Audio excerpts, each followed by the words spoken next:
Think about having 3 days where everything you say to yourself is positive, encouraging, and full of love for yourself. For 3 days, don't give yourself negative feedback, worries, or limits. Instead, say positive things to yourself that will boost your confidence. Are you brave enough to try? The things you say to yourself over the next 3 days will change your mind, you, and most importantly, your life. This is because when you talk positively to yourself, you invite wealth, success, and peace of mind. Here is the task that will make you think better. Read all the way to the end if you want to see how your life can change in a big way. The change starts today with what you say to yourself. Just before we start, I want you to make a promise to change.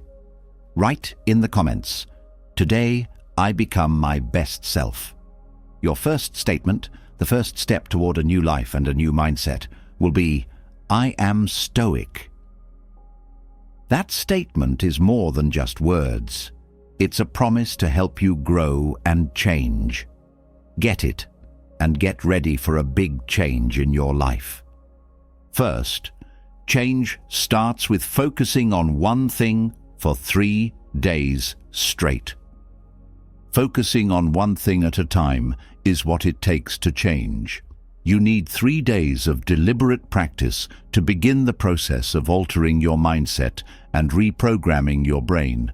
It's not just a matter of wanting something, it's a firm belief that you can control your future. Epictetus said that growth is caused by hard work and self-discipline, not by chance. And if you think about what you really want for 30 days, you will set yourself up for real change. In the morning, afternoon, and evening, the brain is most open to new ideas. These times are not random. They are organic windows when the brain and nerves are more open to taking in information. As soon as you wake up in the morning, your mind is less alert to outside stimuli and more open to change. The link between thought and behavior is stronger in the afternoon when the body is moving. Before going to sleep at night, your brain goes into a deep state of thought, where what you think is more deeply etched in your memory. Marcus Aurelius did this every night when he meditated, thinking about the day that had passed and getting ready for the next one. Affirmations will stick in your brain better if you say them over and over at these important times. It's not just about words, it's also about how strongly you feel. "I am disciplined" is not enough to just say. You have to feel it, see it, and live it with conviction. The Stoics didn't just talk about being good, they also lived it. Repeating something to yourself over and over again is the best way to turn a thought into a belief and then into reality. When you wake up, put your hand on your heart and say mantras that support the identity you want. Focus on building what you want instead of what you don't want. Instead of "I want to be more disciplined," say "I am disciplined." Also, instead of "I want to be more confident," say "I fully trust myself." Your brain doesn't know the difference between true and false thoughts. In other words, the more you think about and believe these mantras, the faster they will happen in your life. Seneca said that luck is what happens when you are ready and the chance comes along. And the way you think in the afternoon is the first step in being ready. Moving your body can help you remember your mantras. Take a strong walk, take deep breaths, and feel the energy of change in your body. Don't just say the mantras over and over. Connect them to what you're doing. The Stoics knew that actions, not words, show how good someone is. You are building your personality with each step you take, each choice you make, and each moment you decide to act instead of putting it off. You are what you do over and over again, not what you say you are. Before you go to sleep, Think about what you did well today and make a list of mantras for the next day. Don't let fears and bad thoughts take over your mind. The last things you think before you go to sleep are processed while you sleep, and they can affect how you feel when you wake up. Every night, Marcus Aurelius thought about what he could do better the next day and got ready to face it with more knowledge. There will be a gradual change in your attention and mindset as you follow this concept. Focusing on one thing for 3 days is enough to make a real difference. This isn't because it's magic, but because doing something on purpose over and over again turns into a habit. And once a habit is formed, it's impossible to change it. Epictetus said that being good is not something you do, it's something you do. You will start to change into the person you want to be if you take charge of your thoughts and think about what you want. It's not just a short task, it's the start of a new mindset, so don't undervalue the power of these 3 days. Don't wait until you feel ready to start. If you say something enough times, your brain will believe it. Don't let doubts cross your thoughts.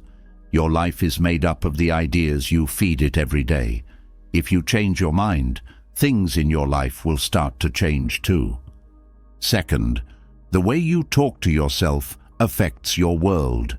The person who makes your world is the voice in your head.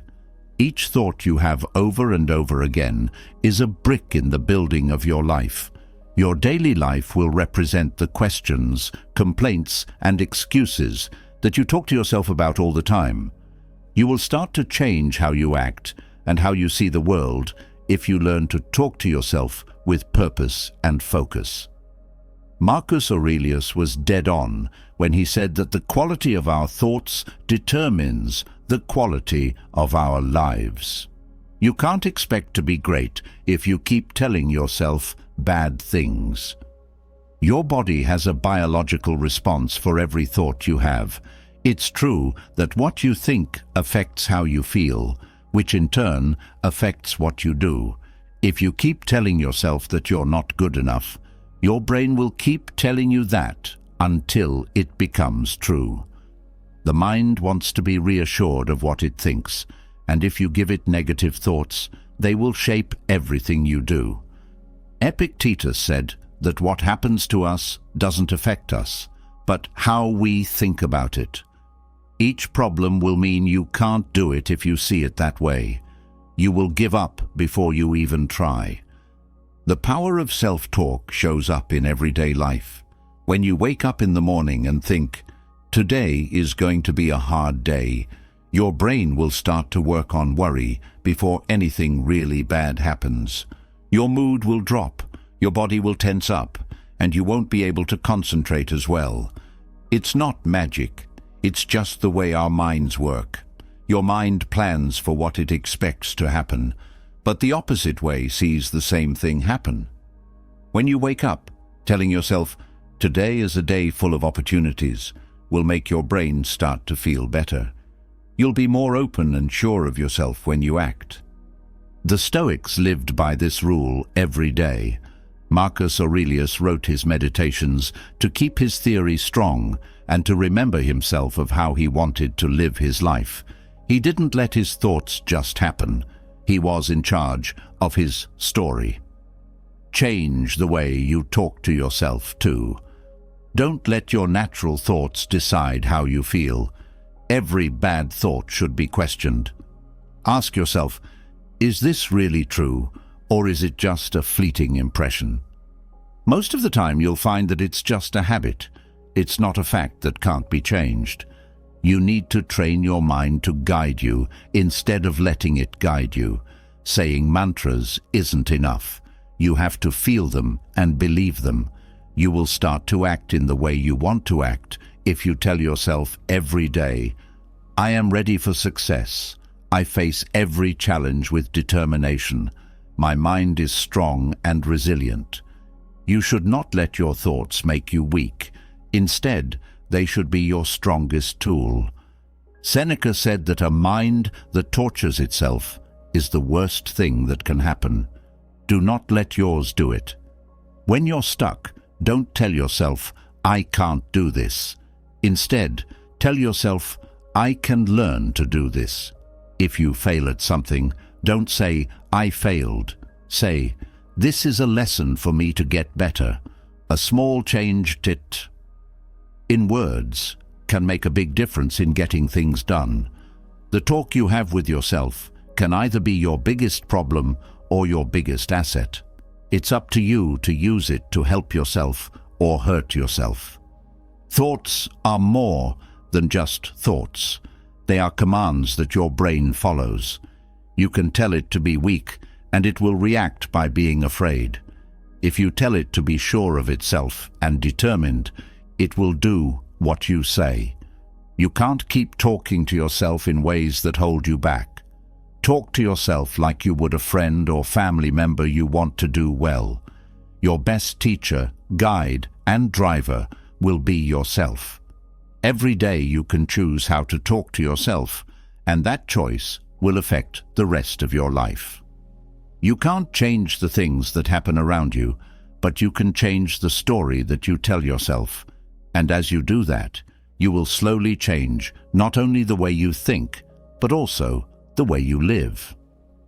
Third, your brain can't tell the difference between thought and fact. Your brain can't tell the difference between what you think is happening and what is really happening. It says that thoughts are not just ideas. They are events that can have the same effect on your body and feelings as real events.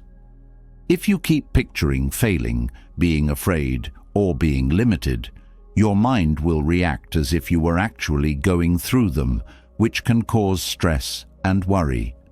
You can train your brain to be successful, disciplined, and strong, and it will start to act like you already have those traits. They knew this well when they said, "Our life is what our thoughts make it." If you can control what you think, you can control your future. Neuroscience research has shown that the same parts of the brain are active when you imagine something and when you actually have it happen. It's the truth, not just a figure of speech. Your body will react the same way, as if you were really experiencing something if you imagine it in enough depth. This is why having thoughts of fear or doubt can make you sweat, tense up your muscles, or even become paralyzed. Your brain is making you think that the danger is real, even though it isn't. According to Epictetus, what bothers people is not what happens to them, but what they think about it. Their thought process is how they understand reality. For decades, Olympic athletes have used this idea to their advantage. It has been shown that they can improve their performance just by picturing their practice very clearly, without moving. They train the same neural processes in their brains as if they were really fighting. They're not fooling themselves. They're getting their mind and body ready to do a great job when the time comes. This is true in every part of life. Because you see yourself as focused, strong, and effective, you will start to act in ways that match that image. If you think of yourself as weak or unable, on the other hand, your brain will support that idea. Getting your mind in shape is just as important as getting your body in shape. It's not enough to just tell yourself you want to change. You have to really picture what you want to happen. It's not enough to just think about being successful. You have to feel it and live it in your head as clearly as possible. Think about how someone who is disciplined acts if you want to become more disciplined. Imagine yourself meeting your fear with courage. This will help you get over it. It's not just a hobby. It's a way to change the way you think and react to things in life. Spend a few minutes every day before everything else comes along, picturing yourself reaching your goal. This time, make it real, not just a wish. Picture how you feel, what you're doing, and how you act when you're sure of yourself. Feel the joy of having reached that point. Mind will start to connect your ideas and actions with the picture if you train it to see them as real. You have power over your mind, not over outside events, Marcus Aurelius said. When you understand this, you will become strong. This strength starts with the way you think. It's not about making up more lies or dreams. It's about training your mind. Your brain will follow the instructions you give it if you think about winning and getting better at things. You will train your mind to fail before you even try if you let fear, doubt, and bad thoughts take over your thoughts. Seneca said that we suffer more in our minds than in real life. This is true because many times what stops us from moving is our fear of failing, not actually failing. You can alter the way you live if you can alter the way you think. Before the world does it for you, take charge of your mind. Change how you see yourself first if you want to change your life. Think about your success. Imagine the life you want before it comes true. That way, when it's time to act, your brain will be ready to do what it has been practicing. People who are able to prepare their minds for success before it happens are the ones who get what they want. It's not luck or skill that makes the difference. 4. Most people live their lives without thinking about it. The majority of people go through life automatically, thinking and acting in the same ways over and over again, and getting the same outcomes. They don't understand that their life doesn't change because their mind is still stuck in the same bad habits. Marcus Aurelius said, "The happiness of your life depends on the quality of your thoughts. If you think, feel, and act the same way every day, your future will be the same as your past. If you want to change, you have to change the way you think." Every day, people have between 60,000 and 70,000 thoughts. It's scary that 90% of those feelings are the same ones we had yesterday. Repetition makes a character that is hard to change. It's like telling ourselves a story over and over again and thinking it to be true. But Epictetus showed us that what matters is not what happens to us, but how we think about it.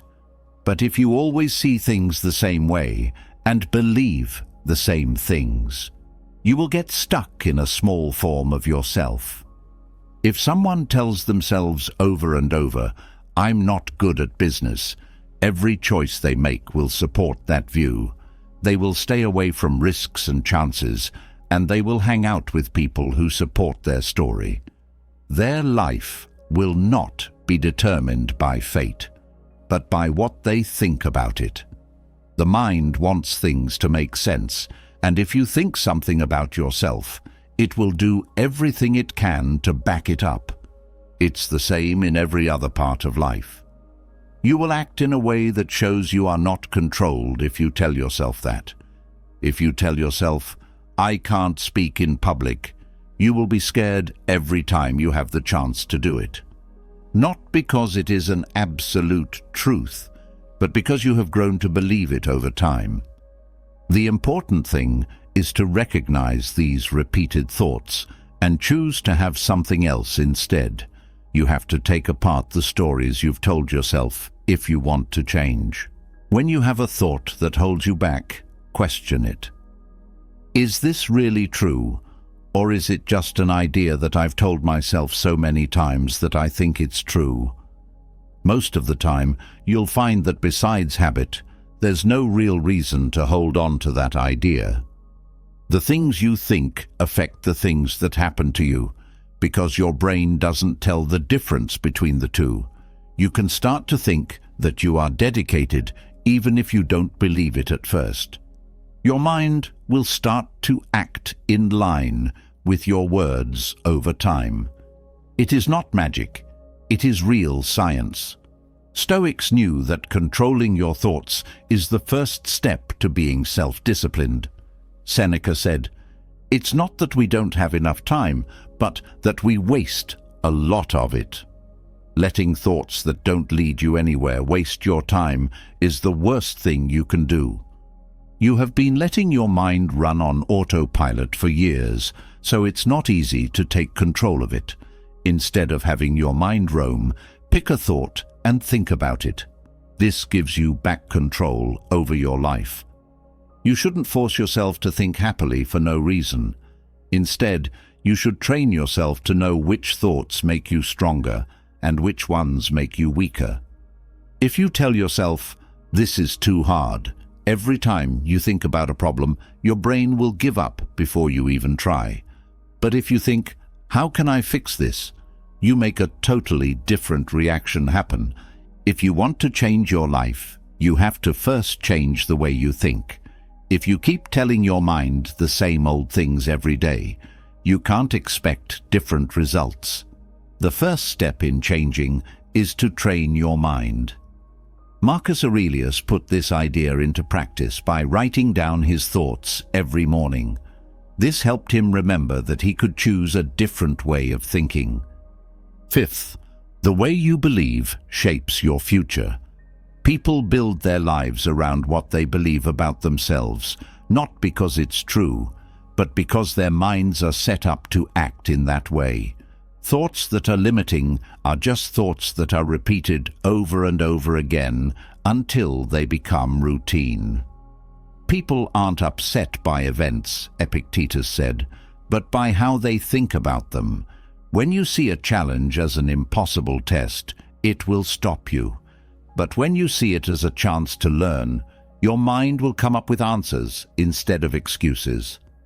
There is more than one way for the brain to think. Neuroplasticity is the idea that the shape of the brain changes as we strengthen new links between neurons. In other words, each time you choose a different thought, your mind changes physically. When Marcus Aurelius wrote his thoughts, he followed this rule by repeating ideas that made him a better person and helped him be more self-disciplined. It wasn't an accident, it was training for the mind. When you think positive thoughts about growth, you're setting up your life to follow those ideas. If someone has told themselves for years, "I'm bad with money," that idea has become a part of who they are. Because of this, they won't spend money on education. They'll turn down chances, and they'll make choices that support their story. It's not that fate has doomed him to lack. It's that his mind has kept him stuck in a pattern of hurting himself.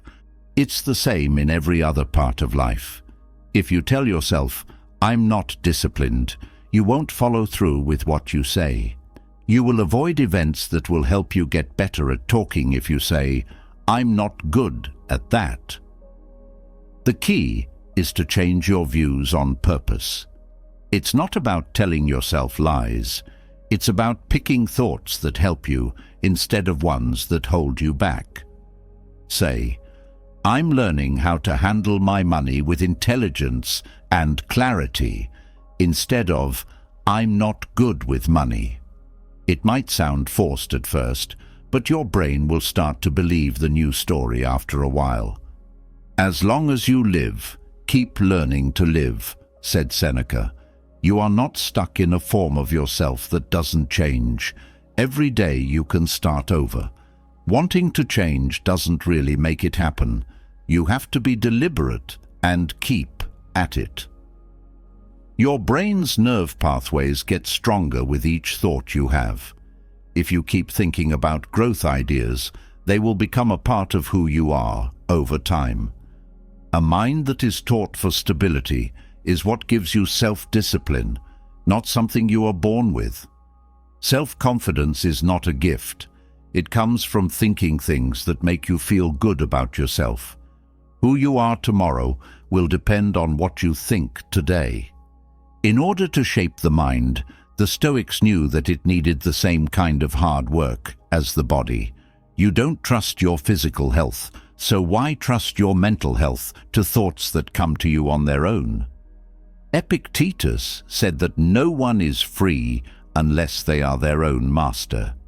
To be your own master, you must first understand your own story. Old ideas will keep you stuck in a loop of mediocrity if you let them run your life. However, if you decide which thoughts to let in, you will be able to shape your future in a way that fits with what you want. Programming your mind is a constant process. You can't just change an opinion once. You have to keep it strong with everything you do. If you say, "I am disciplined," then you have to act like it. You can't just say, "I can learn." You have to do things that make you learn. Those who reach their goals are not lucky. Those who get stuck are. The difference is in the thoughts they feed themselves. Before the world does it for you, take charge of your mental training. Don't keep thinking bad things just because you've always thought them. Every day is a chance to form new ideas and a way of thinking that moves you forward instead of keeping you back. You are not trapped by your past. You are building your future. In the end, what you think, what you support, and what you choose to believe make you who you are. The sixth thing is the role of mornings in change. The first words you say when you wake up are not just sounds. They tell your mind what to do. Your brain hasn't been distracted yet in the early morning. It's in a state called receptive, where it can take in what you say as if it were a blank painting. In his book, Meditations, Marcus Aurelius said that every day is a new chance to live a good life and act with strength and purpose. But if the first thing you do when you wake up is complain, your mind is already set up to think about the bad things. The Stoics were right when they said that the mind is more open to new ideas when it first wakes up. The brain cleans and reorganizes itself while we sleep, and when we wake up, its pathways are ready to be trained. People will pay more attention to what you think and say at those times than any other. If you tell your mind right away, "Today will be a hard day," it will start looking for proof of that statement. You can train your brain to focus on answers, chances, and growth, though, by telling yourself, "Today is a day full of possibilities." Life is not about what happens, but how we see it. That's what the Stoics knew. You will have a defeatist attitude all day if you wake up with that attitude. But if you wake up with the mindset that you can do anything, even problems will be opportunities to grow. Epictetus said that how you react to things is more important than what they happen to you, and your reaction starts with the words you say when you wake up. These messages are also picked up by the body. When you wake up and say, "I'm ready for this day," your body changes, your breathing gets stronger, and your mind starts to work. But if you sigh and say, "Another day," your mood drops, your muscles lock up, and everything seems farther away than it really is.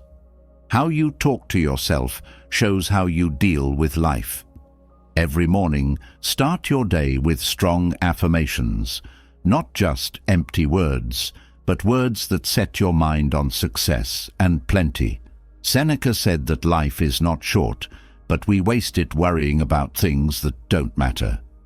And setting a good goal at the start of the day is one of the best ways to make the most of life. Don't wait for things to be perfect before you start to think positively. Build the world you want to feel with your words. Today, I will move forward with discipline, you can say to yourself when you wake up. This will boost your will before the problems come up. Saying things like, "Today, I will look for opportunities," will train your brain to see chances you didn't see before. It's not just about being positive, it's about how your mind is set up. Your fate is built on the things you say over and over with confidence. The most important time for change is in the morning. Even though you can't change everything that will happen during the day, you can choose your mindset, and the first words you say are the start of that choice. Marcus Aurelius used his daily writings to keep this principle in mind, and tell himself that he could always live a good life, no matter what life threw at him. Do the same thing. Don't use the first thing you say in the morning to complain or make an excuse. Talk with strength, drive, and the belief that every day is a chance to grow into the person you want to become.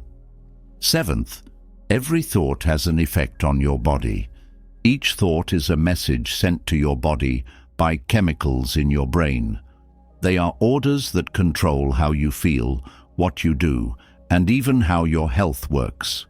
Marcus Aurelius said it best: "The happiness of your life depends on the quality of your thoughts."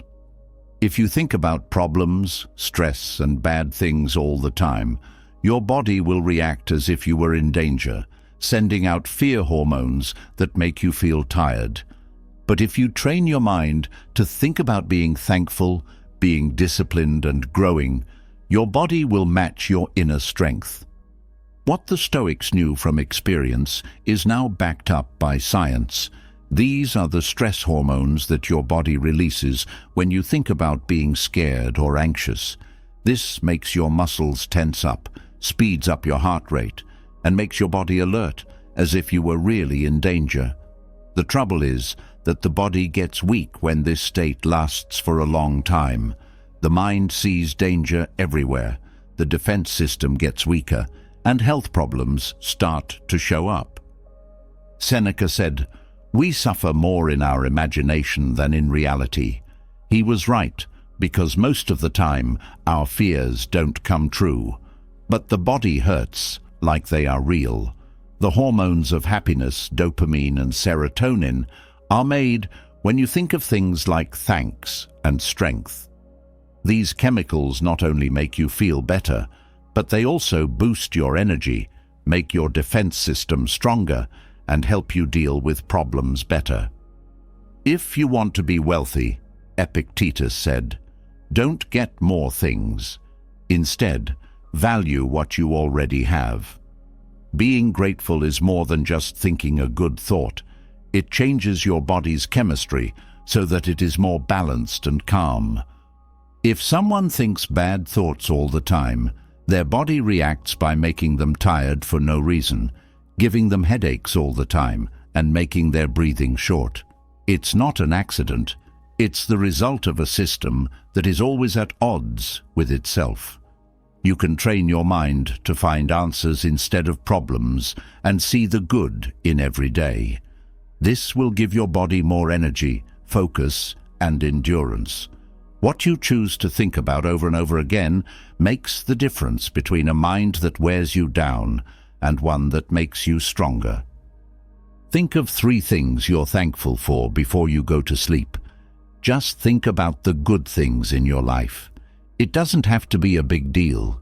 A talk, a small step toward your goals, or just being healthy could be what you need.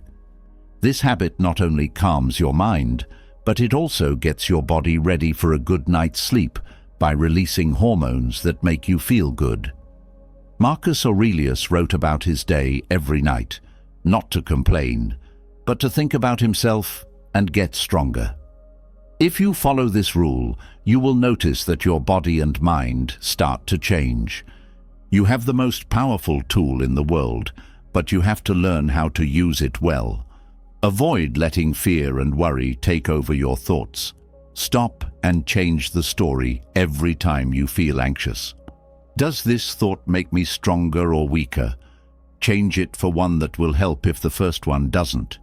You don't have to ignore truth. You just have to train your brain to react with knowledge instead of fear. The mind tells the body what to do. Your energy will rise if you think thoughts of power. Your body will keep itself in balance if you train yourself to be thankful.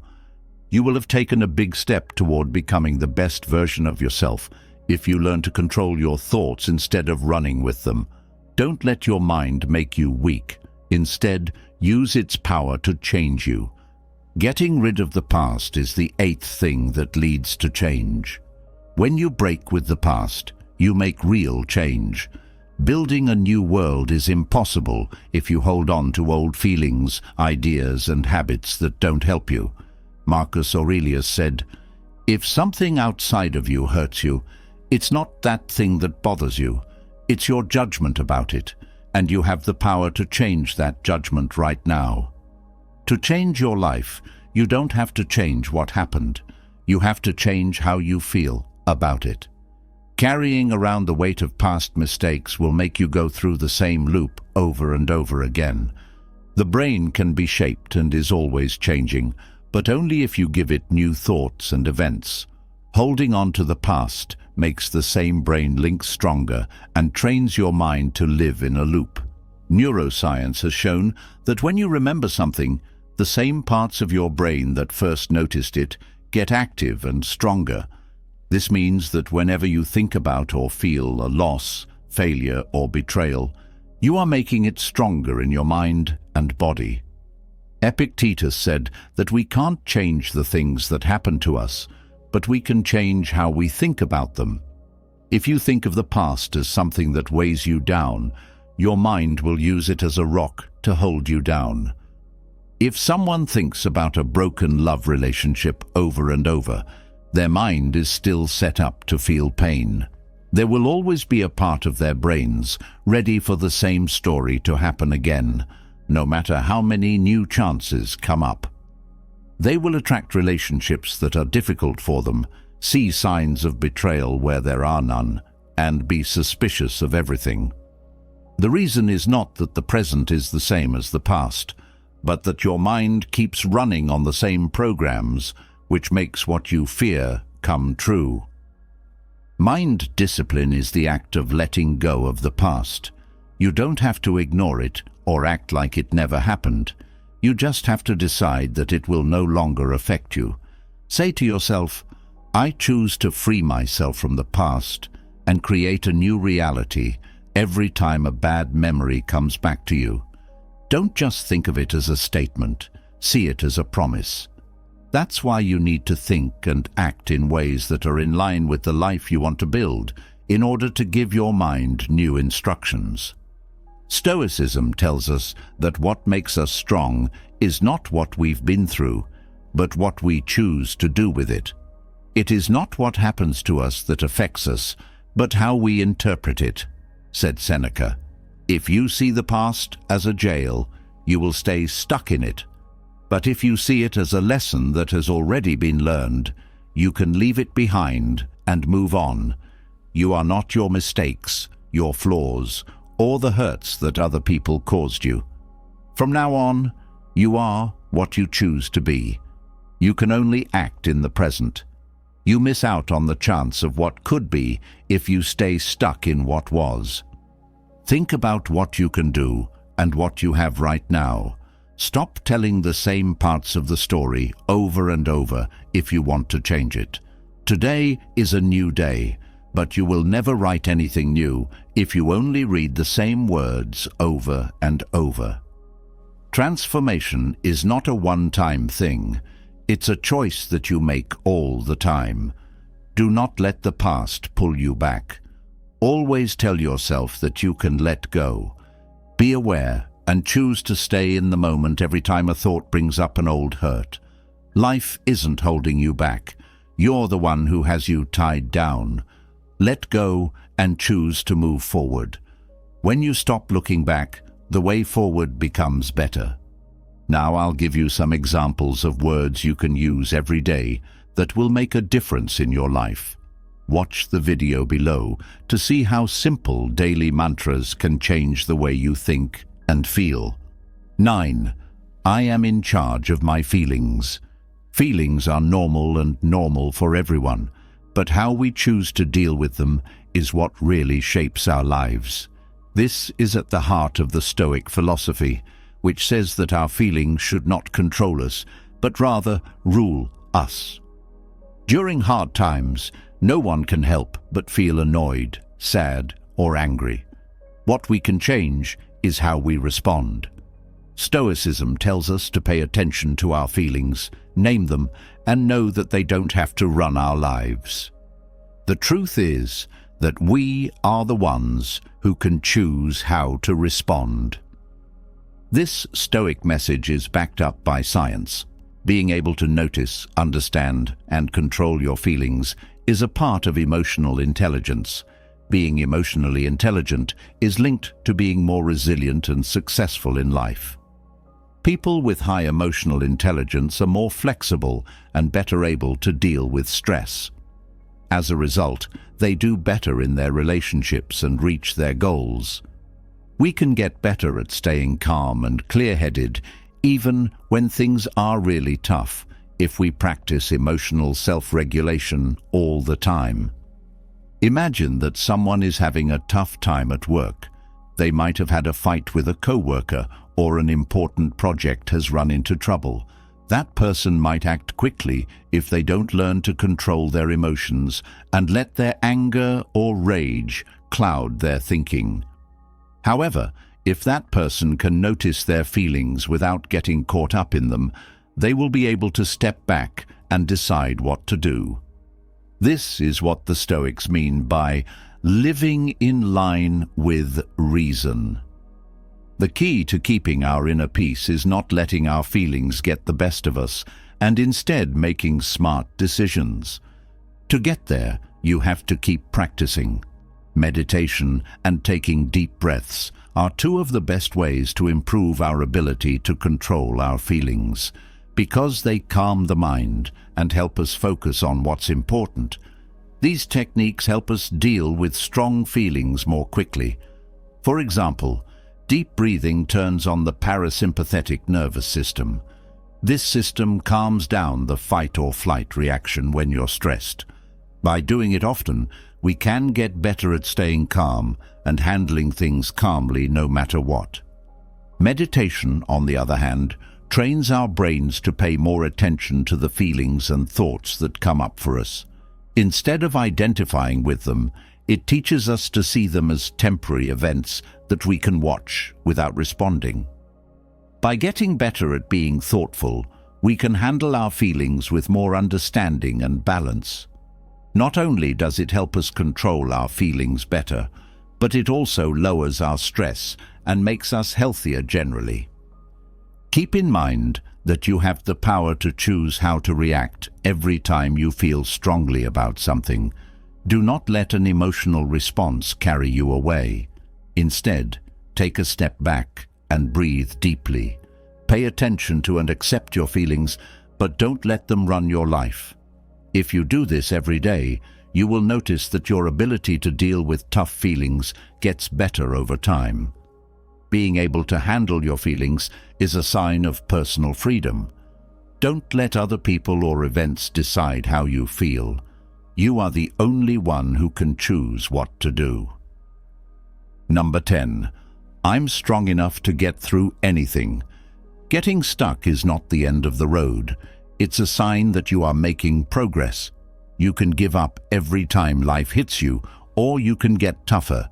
Stoicism also teaches us that we are made of an unbreakable force that can weather any storm.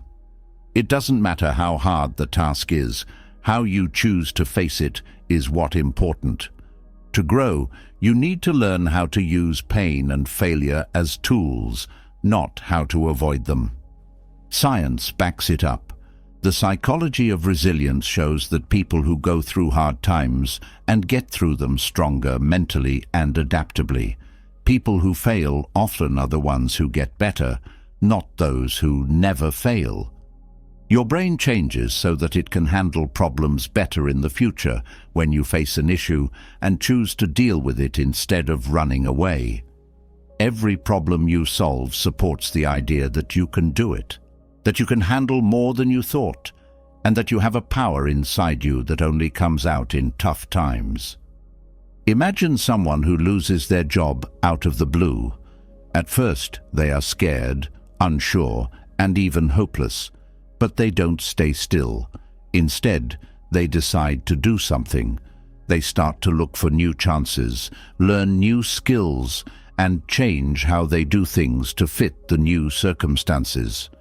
The journey goes on, and he finds a new way. He also learns that he is stronger than he thought. He's not afraid of change or the unknown as much, now that he has proven he can handle them and succeed. What seemed like a problem at first turned out to be the thing that made him stronger, more confident, and better prepared for the future. The Stoics knew that what causes us to suffer is not what happens, but how we think about it. If you see a barrier as a limit, it's only a problem. But if you see it as a chance to learn, it will be your best teacher. Things that go wrong in your life are not unfair. They are important for you to find out what your true potential is. If not for them, you would never know what you can do. Do not let fear or anger stop you when you are faced with a task. Don't ask yourself, why is this happening to me? What can I learn from this? Use every problem as a chance to train your mind. Being resilient isn't built on ease. It's built on hardship. When you face a problem head-on, you get stronger, smarter, and better ready for the next thing that comes up. Every time you feel like things are too hard, tell yourself over and over, I have the strength to overcome every obstacle. Don't just say it, believe it, over and over again. Since it is, you have been through hard times and made it through things that seemed impossible at the time. Now you are stronger than you were before. We have no reason to believe that this time will be any different. As hard things get, remember that you are stronger. Life won't be easy. It's not going to be. But that doesn't matter. You are strong, and each test will make you even stronger. Don't let your losses define you. Instead, look at how you get back up after each one. That's how the unconquerable are made. 11th, I deserve to be successful and happy. Happiness and success are not special rights that only a few people have. They are rights that everyone has. Nothing in the world can stop you from having the best life possible. Some people are born to be successful, while others have to settle for less. This is not a secret rule. We have been led astray by this lie, and it is time to break through that mental wall. You deserve happiness and success just as much as everyone else. Believing in yourself is what makes the difference between people who succeed and those who fail. Positive psychology has shown that when someone thinks they deserve the best, their mental health gets better, their confidence grows, and they act in ways that support that belief. It is not magic. It is real science. The things that feed the mind change it. In your mind, you will ruin your own chances of success if you think you don't deserve them. But if you firmly believe every day that you deserve happiness and success, your brain will start to work with that new reality. Small steps by small, that belief will turn into reality as you make different choices, seize better chances, and act with more confidence. Think of someone who has had doubts about their own worth for a long time. Maybe they've heard their whole lives that they aren't good enough, that they don't have what it takes to succeed, or that happiness is hard to find. But one day, they choose to change the story. They keep telling themselves, I deserve to be happy and successful. At first, it's hard for them to believe, but they don't stop. His behavior starts to change over time. He walks with more confidence, looks for better chances, and takes risks he wouldn't have before. Most importantly, he stops taking less than he deserves. It's like the right people and chances keep coming into his life. He has changed his mindset, not the world. Things start to react to him with the same energy he gives off. Stoics taught that happiness and success are not determined by outside forces, but by how we think and what we do. We don't need luck to succeed. We just need to plan ahead, keep at it, and have faith in our own worth. It's easy to act like you don't deserve something if you think that way. You'll settle for less, avoid taking risks, and let other people make decisions for you. You stop accepting for less when you really believe that you deserve the best. You take care of your life and don't wait for things to change. You make them happen. Say to yourself every day, "I deserve to be happy and successful." This is not a phrase, it's a truth. It's your right. You don't need anyone else to agree with you or a reason from outside sources. But you can only use that right if you do what it says. You have to live it, not just say it. Don't do things that hurt you if you know you deserve to be happy. You should stop putting things off and start working toward your goals right away if you know you deserve them. It's easy to say you want to change, but you'll really have changed when your deeds match what you believe. Do not wait for other people to approve of your happiness or success before you feel like you have achieved something. No one will come along and tell you how valuable you are if you don't already know it. It happens inside you, and your life will start to change once you truly understand that you deserve the best. You have chosen to take back what has always been yours, not because luck has suddenly turned your way. I can do great things. That's number 12. Your talent is just waiting to be found. It's not about luck or outside events. It's about how you choose to deal with things. Being brave enough to believe in yourself will help you reach all of your goals. Being sure of your own skills is not vanity. It's what you will use to build your future. You have already put up a wall before you even start if you doubt yourself. You are changing your mind to act in line with your belief when you say with confidence, "I am capable of achieving great things." Neuroscience has shown that the things we believe have a direct effect on our bodies. When you believe in yourself, the brain links that help you act and keep going get stronger. It's not magic. It's just how your brain changes based on the things you think every day.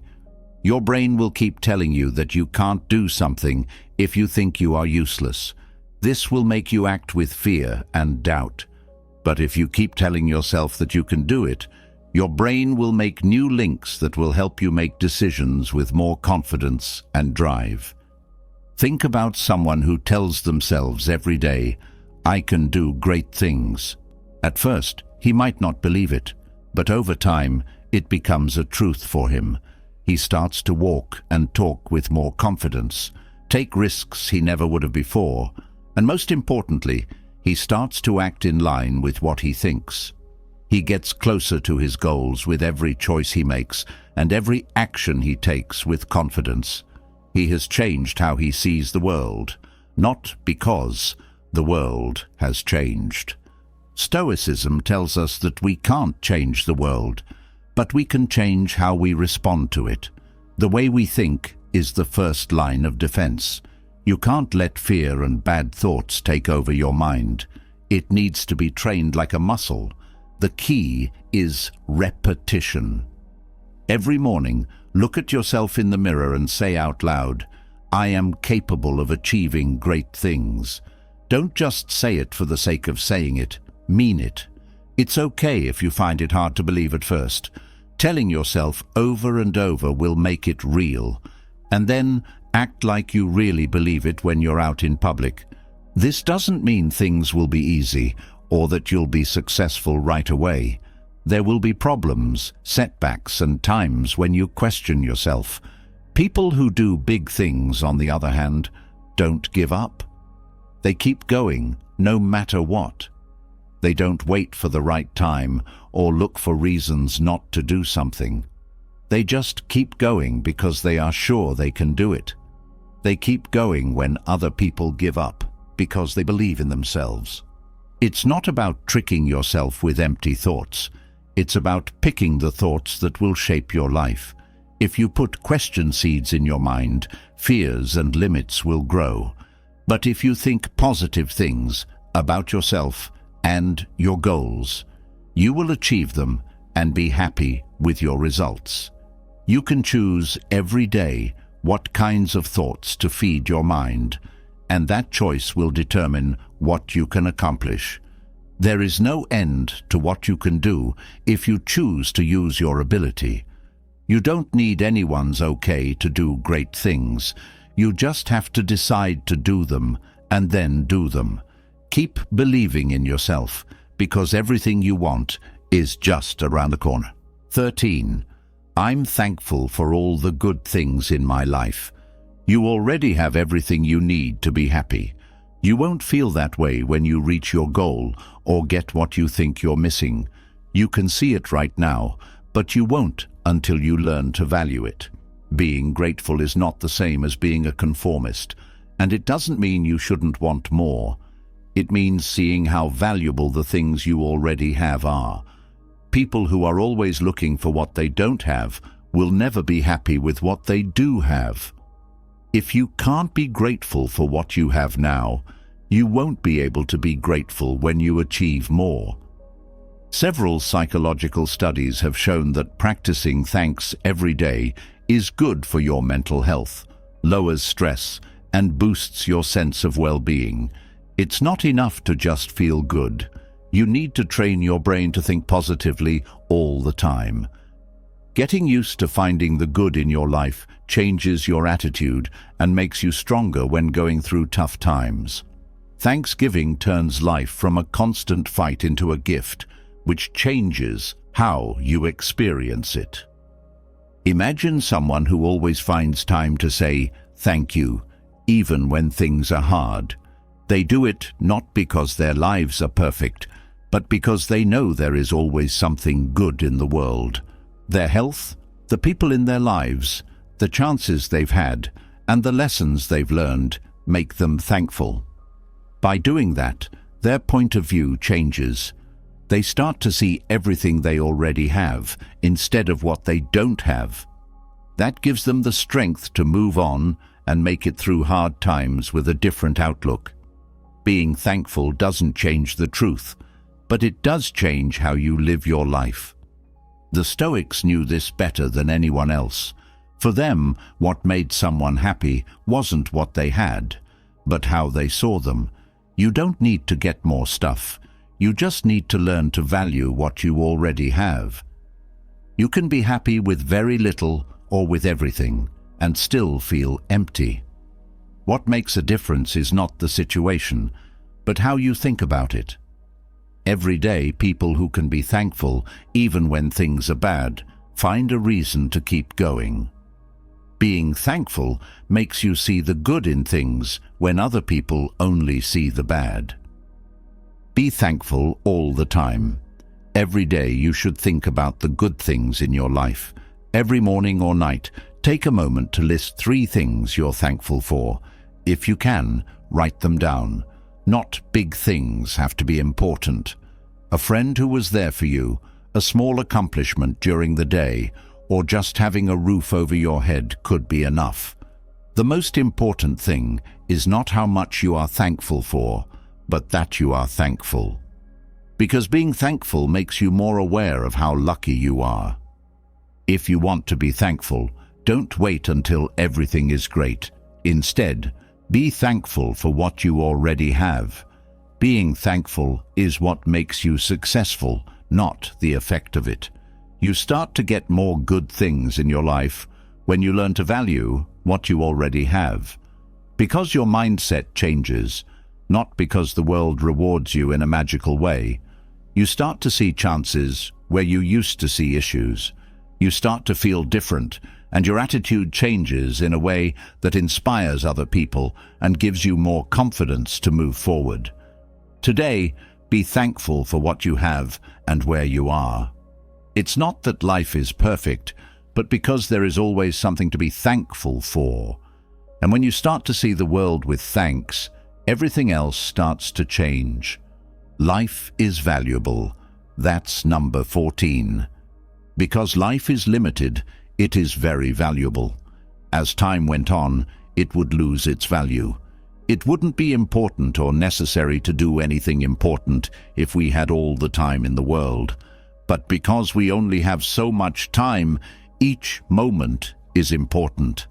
The Stoics knew this very well, which is why they didn't fear death, but instead saw it as a sign to live a meaningful life.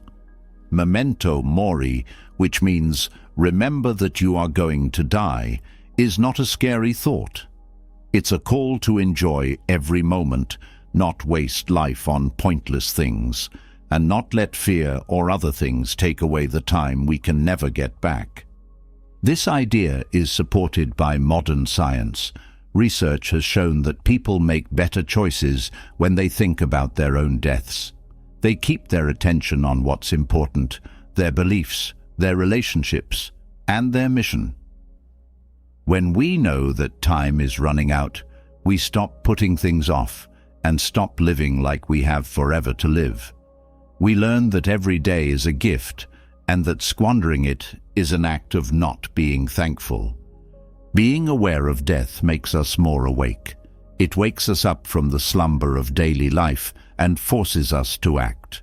You make better choices when you know that time is running out. You don't hold on to things you can't change, worry about meaningless things, or waste time arguing about things that don't matter.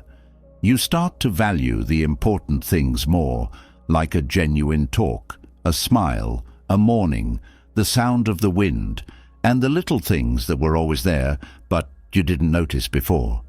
Because you truly enjoy this moment when you know that it will not happen again. There is less hurry, less stress, and life is fuller and deeper. They talked about the art of life. Being alive isn't enough. You have to live well, with virtue, purpose, and thanks. About not letting your feelings, your situation, or the past control you. Getting the idea that life doesn't owe us anything, but we do owe it the promise to make the most of it.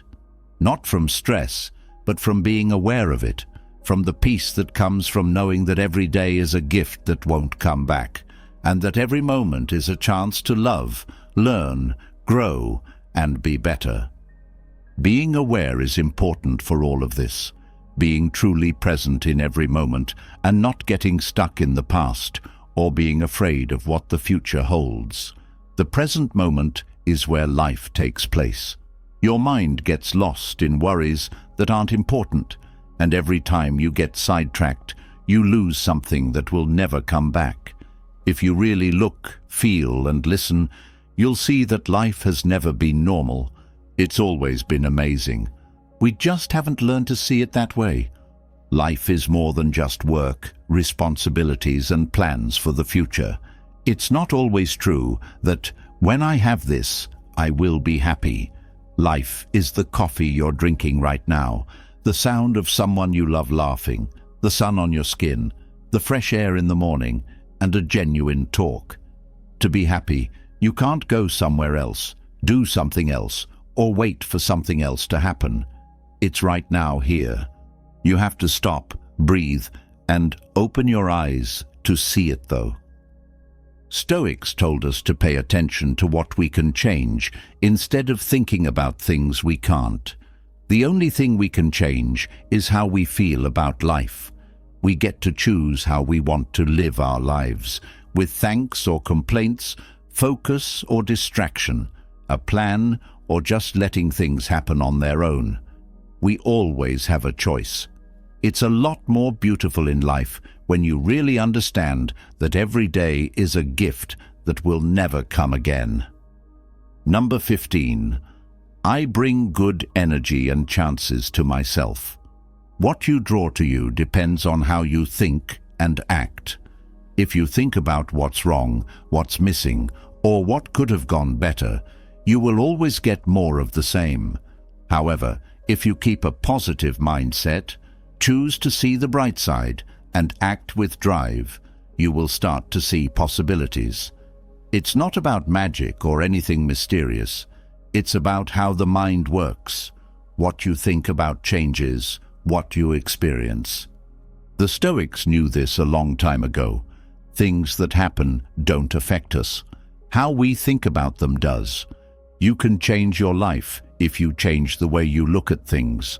Scientists have proven that having a good mood can really change your health and the chances you get. Positive psychology looks into how having hope and an open mind can make your life better, lower your stress, and make it easier to adjust. You start to see more answers than problems when you train your mind to think about the good things.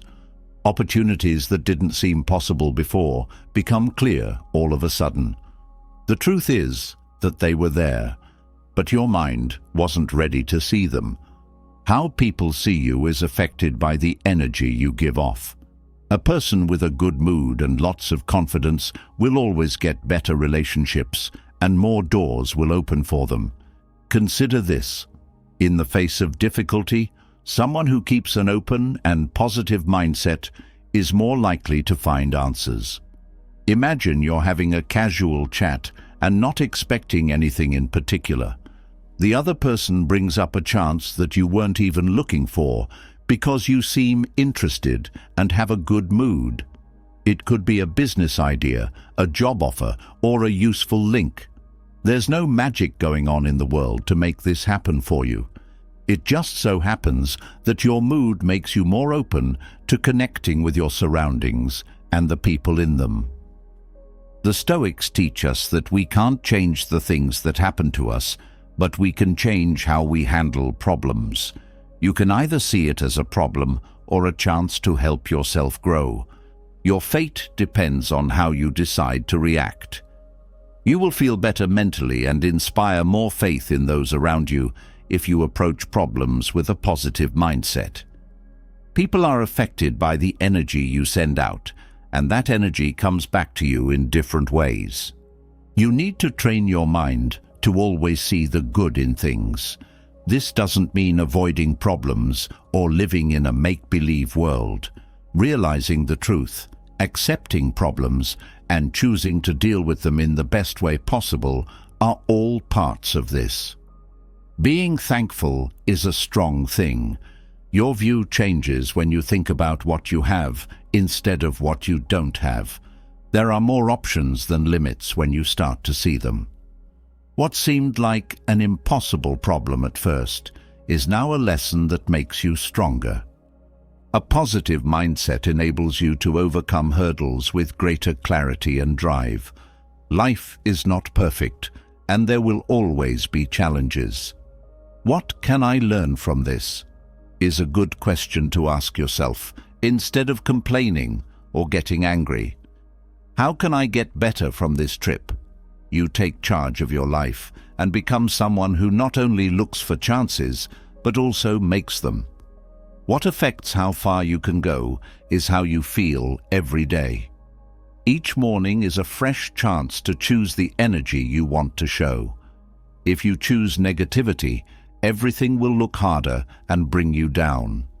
Even when things are going badly, there is always something good that can come from being positive. It's something that you get better at. Start by being thankful for something every day, taking on tasks with courage, and hanging out with people who want to grow as well. You'll start to notice changes in your energy, the way things around you react, and the chances that come your way over time. The mindset you decide to adopt is the first step. Let's go deeper. Imagine having complete clarity and control over your feelings, not being affected by the unknowns of life, and being led by a calm and clear mind. Today, we're going to talk about values that will help you find inner peace. When your mind is at peace, your actions are clear and your goals come naturally. Then we'll talk about 10 lessons from Stoicism that can change your life. These are strong ideas that you can use every day to help you systematically reach your objectives. Before you begin, write in the comments, "Today is the start of my best version. I am Stoic." Then keep an open mind, take in everything that was said, and let this knowledge guide you. Let's begin now that the time has come. Have you ever noticed that life seems to get more out of hand the more you try to control it? In a strange way, we should be resting instead.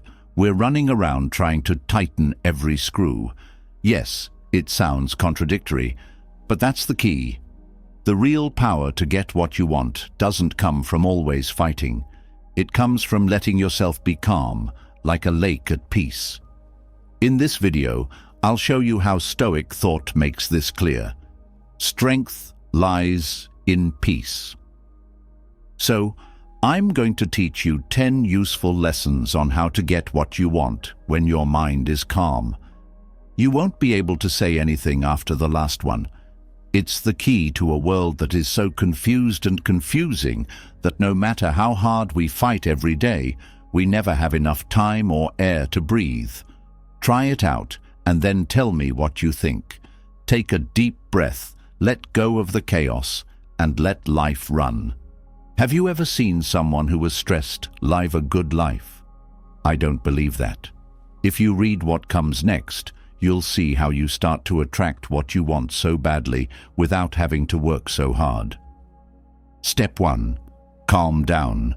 You're in the right place, and the thing you want is already on its way. Before you start, though, pay attention to this story. It will help you understand the advice in these pages better. A young woman named Helene lived in a small valley surrounded by hills. In her town, she was famous for being able to attract anything she wanted. And it wasn't luck that gave her this power. It was a deep faith in the power of attraction that wasn't going away. Helene's grandmother taught her that feelings and ideas were like seeds that, when placed in the mind, grew into real things. Every day as they worked in the family garden, her grandmother told her, "What you think and feel, you attract." Helene one day chose to turn the empty land around her house into a yard full of plants and animals. She didn't have the tools or the help to do it, but she sat down on the ground, closed her eyes, and started to picture a field full of bright flowers, juicy fruit hanging from trees, and a stream winding through the middle. Helene took a moment every day to picture how beautiful her garden was. It seemed like it was already there because she could hear, feel, and even smell it. She never gave up hope, even though the ground was still dry and hard. She planted seeds, even though she knew it would take a while for them to grow. She trusted that nature would respond to her energy. At first, the neighbors just looked shocked. "That soil isn't good for growing anything," they said to each other in a low voice. But Helene stayed focused on her goal and didn't pay any attention to the questions that were around her. Strange things started to happen over time. Small plants started to grow, and a stream that had been dry for years started to slowly flow near her house. Helene knew it was all because she had a clear purpose and trust in the power of manifestation. Her neighbors couldn't believe what they saw. In the morning, her yard was in full bloom. There were bright flowers everywhere, sweet smells in the air, lots of fruit on the trees, and a strong, peaceful stream running through it all. Her shocked neighbors came over to see her and asked how she had done something so amazing. Helene answered with a smile. "The power of attraction is not a trick. It's believing with all your heart that what you want is already yours. Feel it, see it, and then let the universe take care of the rest. The garden of your dreams will always grow if you plant the right seeds in your mind and heart." Helene's story became legendary because of this. There was never the same small valley again after that day, because the people who lived there realized that they had the power to make their own world. The lesson of this story is about the power of attraction and manifestation, and how our thoughts, feelings, and actions can make our greatest wishes come true. Let's start the first lesson. If you find these videos helpful, please subscribe and turn on alerts to stay up to date on the latest news. Let's start. The mind's power. Have you ever felt like your mind is like a wild merry-go-round going around and around while you try to find some calm? If so, you're not alone. Most of us have forgotten what it means to just stop and breathe because of how busy life is these days. But here's the trick. The real magic of creation starts when we stop thinking about it and let it go. Isn't that funny? The more we try to find what we want quickly, it seems farther away. When we say mental calm, we're not just talking about the peace you feel after doing yoga or meditating, though those are great places to start. I'm referring to a deep, almost stoic state where your mind can finally focus after the waves of ideas and fears calm down. Think of your mind as a calm lake. Everything is calm and clear on the top, so you can see what you really want. But if that lake is moving, you won't be able to see your image, let alone the things you want to bring into your life.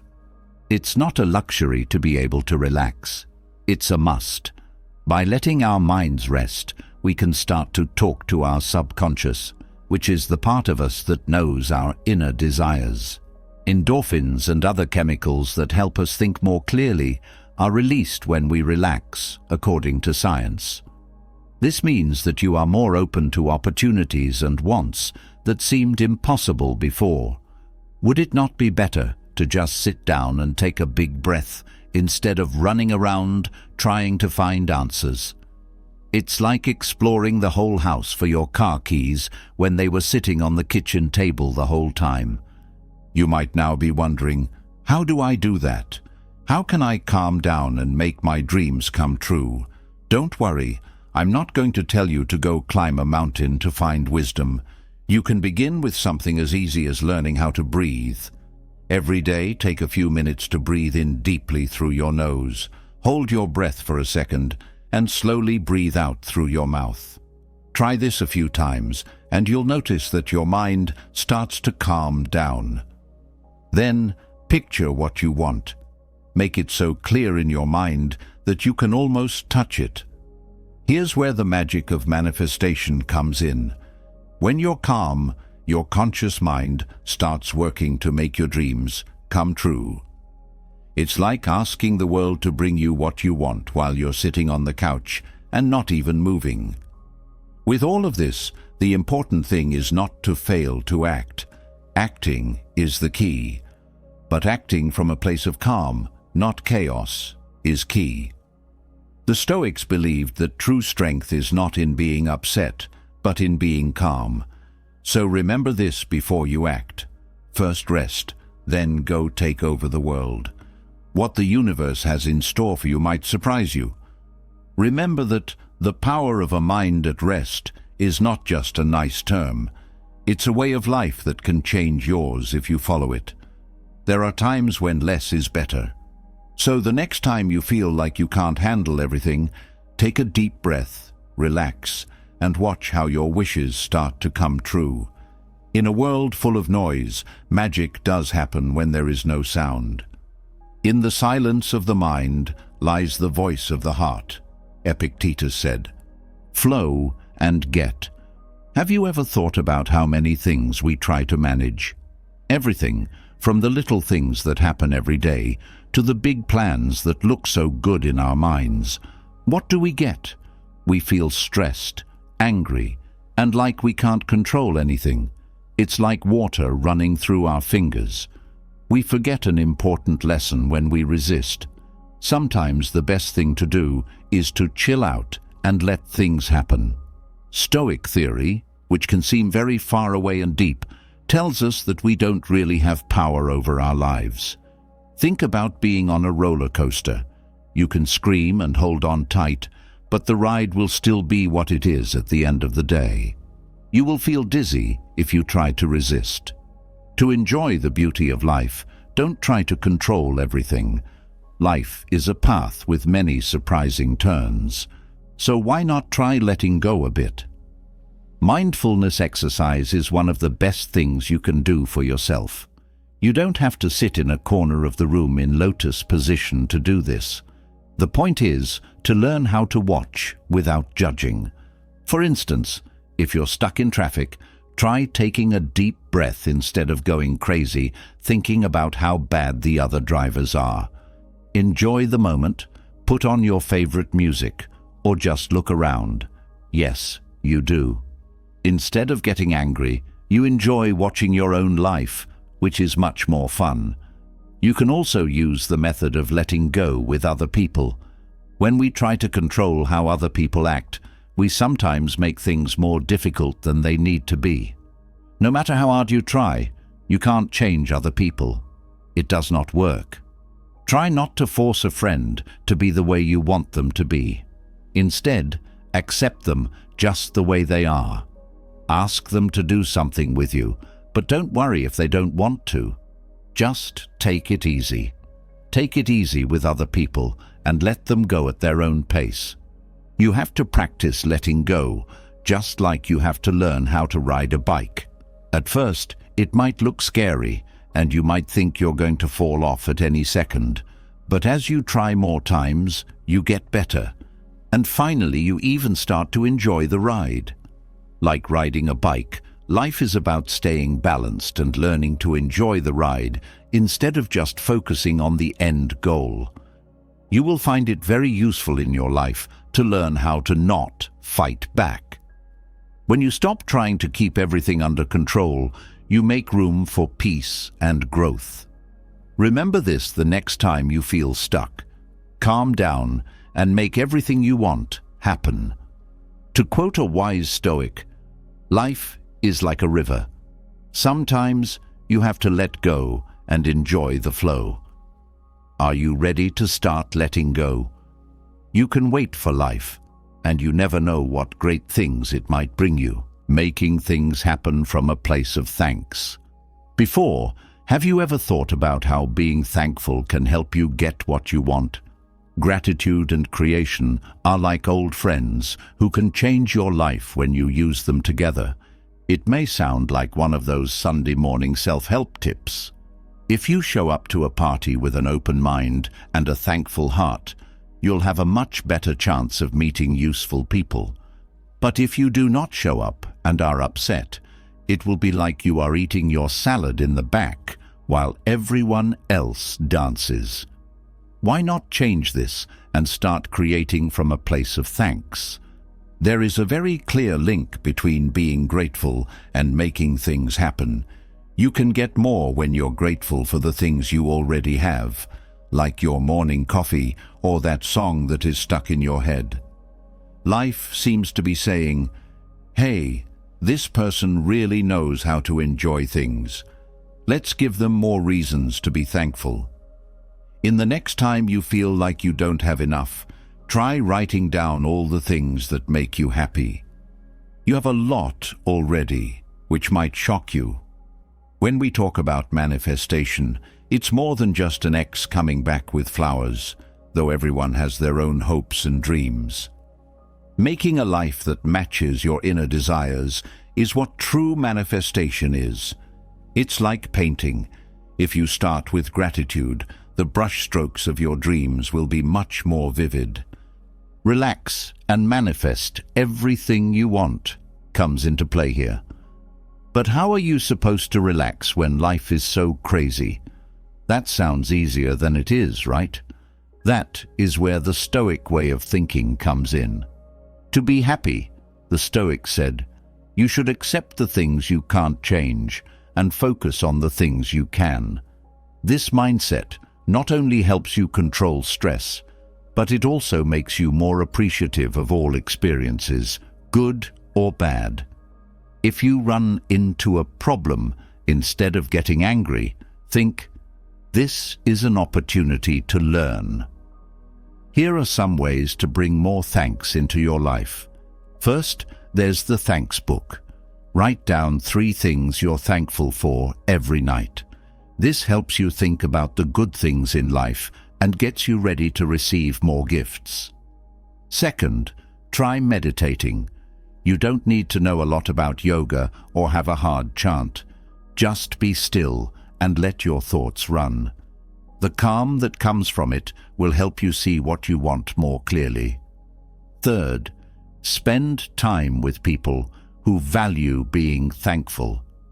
Some people spread good vibes, and having a support group can help you stay focused on your goals. Being thankful is not only a good way to manifest, it's also necessary. You can get more of what you want if you connect what you value with what you want. You attract chances and blessings by having this mindset. When you think that life has your back, remember to take a moment to think about what you're thankful for. With a little work and the Stoic way of thinking, you can let go of your goals and make your dreams come true. When you're thankful for what you have, you open the door to all that can be, Gandhi said. How strong the law of attraction is. When you feel like everyone has forgotten about you, have you ever been through that part of life? Here you are, with your coffee or tea, I won't tell, and a wish for things to go a little more smoothly. But what if I told you that the key to getting everything you want is not far away? Stoic philosophy, which is all about being thankful, is what I'm talking about. Because let's be honest, how many times have you looked out the window and dreamed of what could be instead of appreciating what you already have? Like a garden, if you only think about the bugs, what's missing, you might forget about the flowers you've already bought. Being thankful works like the sun and water that feed these flowers. Giving thanks for what you have does more than just make your garden look nicer. It also gets it ready for new seeds or chances to grow. Being grateful and manifesting go hand in hand, like a dance pair that never breaks apart. Being grateful raises your vibration, which makes you more open to new things. On the other hand, manifesting is like writing a letter to the world, asking it to give you what you want. You can't expect the world to listen if you're not thankful for what you have. Simple tip: write down 3 things you're thankful for every day to get into the habit. It could be something as easy as the tasty food your mom made or the coffee that gets you through the tough mornings. Look at this list whenever you're feeling down or wish you had something you don't yet. It will remind you that there are good things in life. It's like a buffet. You won't enjoy the food if you just look at it. Being thankful isn't going to magically solve all your problems. Let's be honest. It's not about avoiding problems or being happy even when bad things happen. You can approach problems with a more optimistic mindset. Thanks to this focus, turn problems into chances. Whenever you're having a bad day, ask yourself, what can I learn from this? You shouldn't dwell on your mistakes. Instead, use them as a chance to grow. The Stoics' main idea is that you shouldn't let outside events decide how happy you are.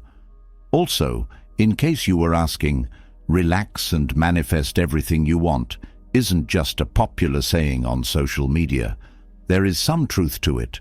Stress and worry are like rocks that get in the way of your goals. You will be able to take in more of what life has to offer if you let go of the stress and accept the process. Remember that the world moves at its own pace, and what you want can show up when you least expect it. Being grateful is the link between what you have and what you want to bring into your life. Don't undervalue the power of a thankful mindset. It's like having a flashlight that shows you the way to your goals in the dark. Take it easy. Say thank you, and then watch the world do its thing. Remember that being thankful is a step toward living a better life. Someone wise once said, "He who thanks for the little he has will soon see that much more will be given to him." Before I go on, please write in the comments what you are thankful for today. This simple move might be the first thing that brings more good things into your life. A lot of the power of being aware. Have you ever thought about how strong your attention is? That ability to focus, to be present, and not let your thoughts, which often seem to have a life of their own, take over. These days, being aware is like having superpowers in a world full of noise and hurry. Even though it sounds a bit like a self-help cliché, pay attention. This ability could help you bring in all the money you want.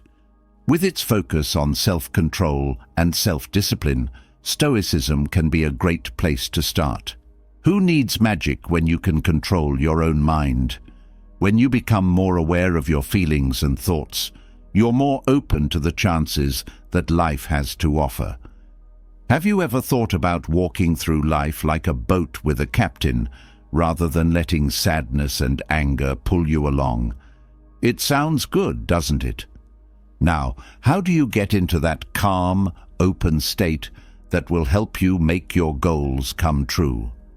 One easy method is to practice mindfulness meditation. Think of your mind as a place that is full of mess. Just open the window to let some fresh air in. First, find a place that is quiet and where you won't be bothered. You don't have to go to a Buddhist temple to find peace and quiet. Just find a good spot. Close your eyes, sit down, and put your hands on your knees. Take a big breath in through your nose. Hold the air for a moment, then slowly let it out through your mouth. Do this a few times. Every breath gives you a chance. Look at your goals more often once you feel like you've found a groove. As clearly as you can, picture what you want and feel the thrill of having already made it happen. Now is the time to write down your ideas. In the event that you have pressing thoughts, like the need to check your cell phone, slowly return your attention to your breathing. Being mindful is a workout. Being aware of where your attention is what it means to empty your mind. Open your eyes and take a moment to enjoy how you feel after a few minutes. Start with 5 and slowly add more. As you come out of this meditation, be sure that what you have been picturing is coming true.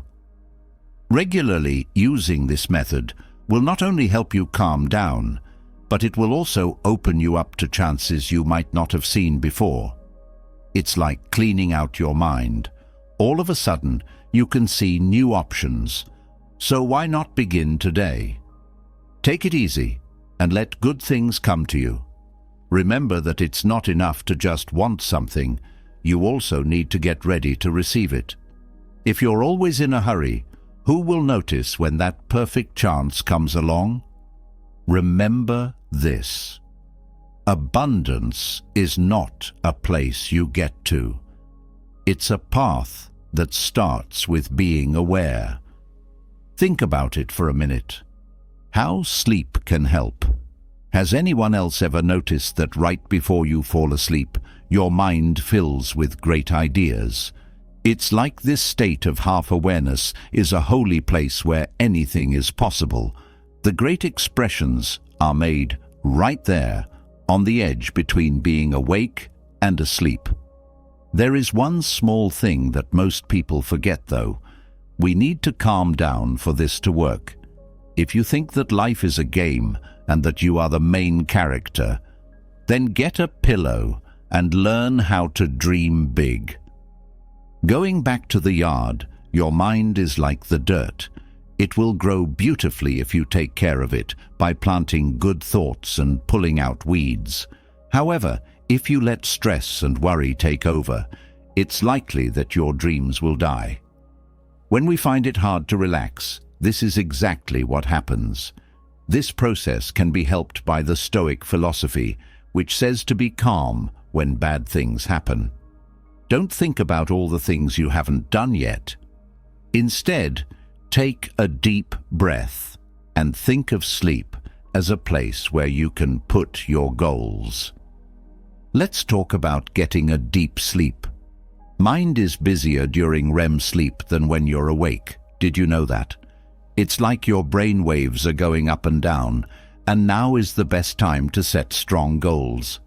It sends a clear message to the world if you think about what you want every night before bed. But be careful. Wishing isn't enough. You need to calm your mind too for your goals to come true. Before going to bed, why not relax or just breathe for a few minutes? Close your eyes, feel your body, and let your ideas run. You don't have to be a Zen master to do this. Make this a habit by doing it every day, maybe with a cup of tea, some soft music, or even writing down your goals in a book. By going into this state before sleep, you'll be building a link between your current life and the life you want to create. If that doesn't work, here's something else. Think big, but start small. You can picture what you really want, but right now, take small steps every day toward it. Start writing 1 page a day if you want to write a book. You don't have to wait for an editor to be interested. By making this small change, you'll make your dream seem more attainable and also prepare the way for its big realization. When the day is over, how you spend the hours before bed is what will help you make your dreams come true. It takes a certain amount of effort to both calm down and let your thoughts wander. You'll give your goals a chance to take off if you let go of the stresses and problems of the day. Remember that sleep isn't just a break. It's where your thoughts begin. In his thoughts, Marcus Aurelius said, "In the silence of the night, dreams find purpose." That's where the power to make things lies. The mornings of making things happen. You know that wonderful time of day when you wake up and understand that life goes on, even if you had planned to stay in bed a little longer. But what if I told you that the right way to get everything you want is to start your day right? That is exactly what it is. Don't think that only Stoics can focus while drinking tea. You can also make your own morning routine. Take a deep breath, relax, and let's talk about how to make your dreams come true from the very start of the day. Every morning is like a new painting. If you give it to a kid with paint, they'll probably make a mess of colors that don't mean anything. As the artist that you are, you can choose which colors and shapes to use and make a painting. Which brings us to your morning routine, your color scheme, the way you center your energy and mind. The idea is simple. Do things that calm you down and help you focus first thing in the morning. Oh no, this doesn't mean you have to get up at 5 a.m. and do yoga on top of a mountain. To begin, all you need is a few minutes of deep breathing or a cup of coffee while you look out the window at the view. The key is in the intention. When you do this, you tell your mind and the world that you are ready for what you want. Here are some useful tips for the morning. First, picture it. Close your eyes and picture what you want to do. Picture the specifics, including the colors, sounds, and even feelings. Imagine this picture in your mind, like a good Stoic who thinks about life. If you feel like you're stuck, look at this picture. Second, be thankful. Take a moment to list 3 things you are thankful for when you wake up. This not only clears your mind of morning grumbles, but it also turns your attention to the good things in life. Being thankful brings more good things into your life, like a magnet. Third, moving. We're not suggesting you run a race at dawn.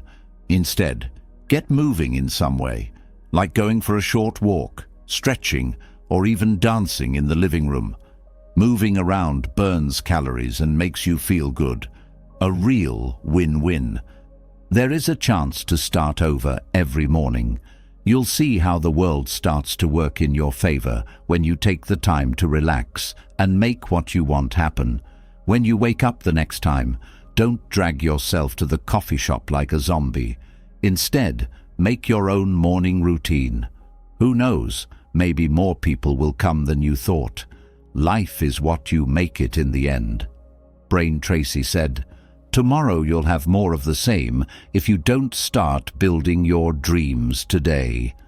Imagine and make things. Are you ever in a situation where it seems like things are working together against you? If you've tried to focus on your goals, your mind may have become noisy and full of other things that don't need your attention, like if your brain had chosen to watch a TV station with only ads. It's really easy to forget what we want when we're busy every day. This is where imagery that is calm comes in. So let's take it easy and start making what we want happen. Visualizing creatively is a lot like taking a first-class flight to the place of your dreams. We are stuck in the economy class of worry and stress though, which is not good. If you try to picture what you want without first resting, it will not work, like trying to blow up a balloon that is tied up. Have you ever heard the saying, chill out and make your dreams come true? It might sound like something from an old self-help book, but trust me, it's mostly true. It's like a gateway to the world opens up in front of you when you're in a deep state of relaxation. Your mind is open to new options. How do you do relaxed visualization? Find a quiet place, like a park or your favorite spot at home. It's important to get away from the chaos, like you're looking for a safe place to hide from the world. Take a big breath in and out while you sit. Take a deep breath in through your nose and out through your mouth. Say it a few times until you feel like your thoughts are starting to calm down, like the ocean after a storm. Start to picture what you want. You're in a movie theater, but instead of players, you're seeing yourself on the screen. Describe what you're doing, who you're with, and how you feel in each scene. The process will work better if you can picture it very clearly. You can paint your future with any colors you want. It's like having your own imagined brush. In Stoic thought, we learn that we can't always control what happens to us. That being said, visualizing your dreams won't make them come true right away, but it is a powerful tool that, when used with action, can help you reach your goals. Don't get upset if you don't see results right away. Even the best cooks need time to make a good food. Are you ready to visualize in a calm way? Remember that the important thing is to stay calm, picture your future in great detail, and wait. Life is not a race, it's a trip. Take it easy and let your dreams come true slowly, like a good wine that needs time to get better. Great things begin with a quiet mind and an open heart, said Seneca. The power of being aware of your breathing. Have you ever had so many thoughts that it felt like your mind was like a TV with 100 shows that none of them were interesting? Stress and distractions are all around us these days. But what if I told you that you had a powerful tool at your fingertips? Yes, it's time to talk about magical conscious breathing. Don't worry, you don't have to sign up for a yoga camp on top of a mountain. Take a deep breath and wait for your life to change. Conscious breathing isn't just a nice idea that you hear in motivating talks. It's also a method that can help you focus and feel less stressed. Think of your mind as a car that's always speeding up. If you don't take your foot off the gas, you'll crash. This is where breathing consciously comes in. It helps slow down. Each breath in brings oxygen into your body, and each breath out lets go of the heavy, stressful air. You can see the floor and even remember where you left your keys after doing this. It's like cleaning up your mind. Finally, let's talk about how your goals affect what you do. Our wants and needs often seem as far away from us as a star in the sky. We want things like a better job, stronger relationships, or even a pizza without any calories, but we don't act in ways that support these wants. Instead, we keep saying, "I'll do it tomorrow." This is when conscious breathing can help you. Let your mind calm down and your thoughts get organized by taking a moment to breathe slowly. The Stoics already talked about how important it is to be calm when making choices. They knew that life is mostly a set of acts that are in line with our goals. Do not let the chaos of the world consume you. Instead, take a moment to breathe. With each breath in, you get closer to what you want, and with each breath out, you get rid of your reasons. Each deep breath is like making a roadmap that links your dreams to what you do. Because your goals are like seeds, they won't grow if you don't water them with time, effort, and a healthy mind. Being aware of your breathing is like giving your seeds the water they need. Every time you breathe in, you feed your goals, and every time you breathe out, you get rid of the things that could choke them. You'll see how your goals start to grow and show up in your life as you practice. Conscious breathing isn't just a way to relax. It's also a way to make sure that what you do is in line with what you really want. So the next time you feel like stress is taking over or that your good goals are fading, remember that it all starts with a breath. Let your mind rest for a while and watch as confusion turns into clarity. Remember that your mind is like a parachute. It can only release and fly if it's open. Stillness and a link to the world. When you think about the noise around you, have you ever stopped? There are times when it seems like everyone is trying to be the loudest. The noise from traffic, cell phones, and other people talking can become a steady buzz in our heads. With so many things going on, it's easy to get lost.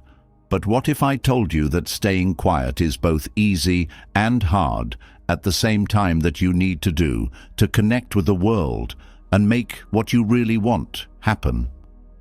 Many people get chills when they think about silence, but it becomes an important tool for people who want to read the signs of the world. No, I'm not talking about hearing voices or seeing other worlds. What I'm talking about is quiet, which the Stoics strongly believed in. The Stoics teach us to find peace in the middle of chaos by taking time to think and pay attention to our own thoughts. You might start to understand how the world talks to you in ways you never thought possible if you take a moment to sit still and not think about anything else. How am I going to get everything I want just by sitting in silence? You may be asking yourself. Attention is the key to the answer. Think of your mind as an old radio. It can only pick up the right station when it's on the right frequency. You can change the frequency and be more open to signs from the world when you give yourself times of calm. It's like trying to listen to your favorite music at a noisy festival, almost impossible. But once you get away from the noise, the sound gets clear and crisp. Setting aside time to meditate is one way to develop this silence. You don't need to be a Zen master to focus on your breathing for 5 minutes every day. Find a quiet place to sit and close your eyes. Let the outside noise go away as you breathe in and out. It's amazing how clear your mind can get in these short breaks of peace. You could also go outside and be in nature. This is the best place to find peace and quiet. You can find a great place to listen while walking in the country or just sitting in a park. Let the birds singing and the wind blowing help you think deeply. There is a wonderful way that nature connects our minds to the world if we let ourselves fully enjoy it. If you want to find peace, you could also try writing. Writing in a notebook can be very helpful. Putting our thoughts on paper without any opinions or distractions is sometimes all we need.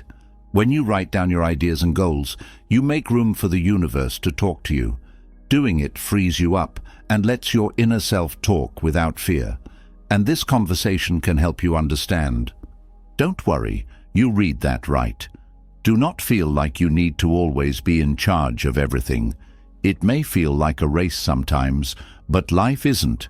Just be, and you'll see how things start to fall into place in strange ways.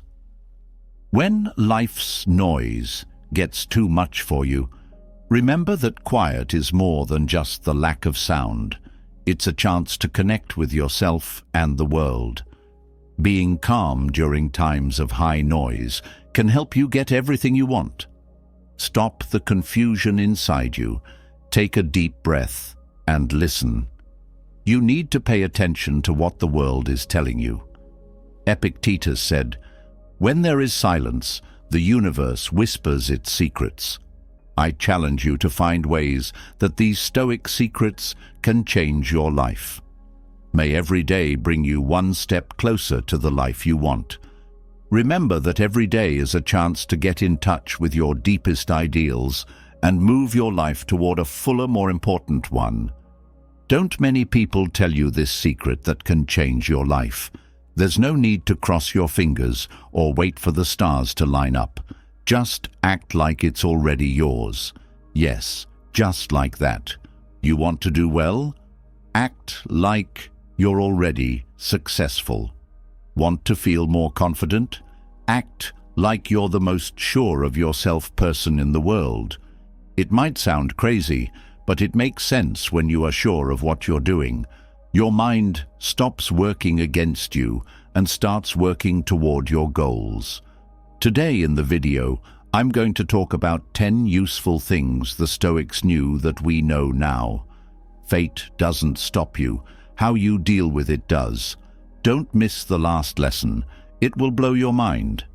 Stop waiting for someone to say yes and start living your life as if you already have it. Life doesn't respond to doubters. It responds to those who choose to live it. Are you brave? Listen to this story before you start. It will help you understand the lessons in this material better. Clarice was a young dreamer who lived in a quiet valley surrounded by mountains. She worked in a bakery during the day and dreamed about having her own store at night. Even though she loved reading, money and life seemed to be working against her to make her dream impossible to reach. Act as if it were already yours, was a saying Clarice heard on the radio one day. At first, she thought it was silly, but something about the words lit a fire in her. She thought it would be fun to try. If she couldn't have a bookstore yet, she could at least act like she did. Clarice set up a small area in her house with the few books she had every morning before she opened the shop. She put labels on them, made shelves, and wrote reviews to put next to them. She would have friends over and get really excited about the new things she had brought. Some people laughed at how excited she was, but others started to ask her for advice and even gave her books for her imaginary bookshop. As word spread through the valley, Clarice soon started using that small room on the weekends to host literary events.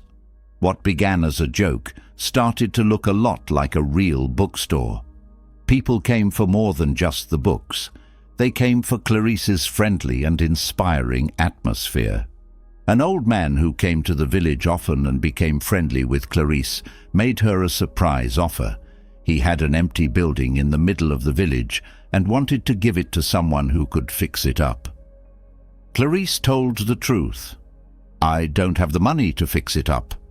He smiled and said, "You have something more valuable: drive and vision. You'll figure it out, I'm sure." Clarice agreed to the task. The old building was turned into the store she had always dreamed of, with the help of her friends, who gave her their time, materials, and work for free. Clarice loved books and stories, and the room showed that in every way. She thought she had finally made her dream come true when she finally opened the doors. She also realized she had been living her dream ever since. Clarice learned that sometimes we have to act like we already have what we want in order to get it. This isn't to trick ourselves, but because it starts to bring us the chances and people we need to make our dreams come true. The lesson of this story is that we can start to change by changing how we think. We plant the seeds for our dreams to come true by living our lives as if they are already true, because you make things happen when you believe. Take a moment to subscribe and turn on alerts if you find these movies helpful. This will help you stay up to date. Now let's begin.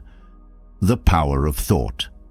How many times have you felt like what you want is as far away as a star? However, what if I told you that it's not as hard as you think? I know what you're thinking. Oh, that's so simple.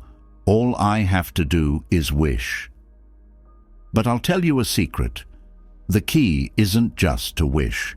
It's to act like you already have it. This thought is very strong, even though it sounds like something from a cheap self-help book.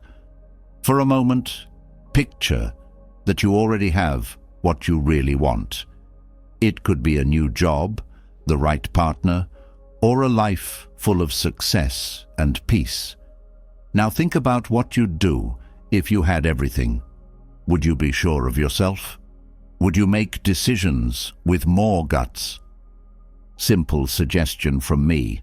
Act as if it were already true. You don't have to go crazy or spend all your money on something you don't have.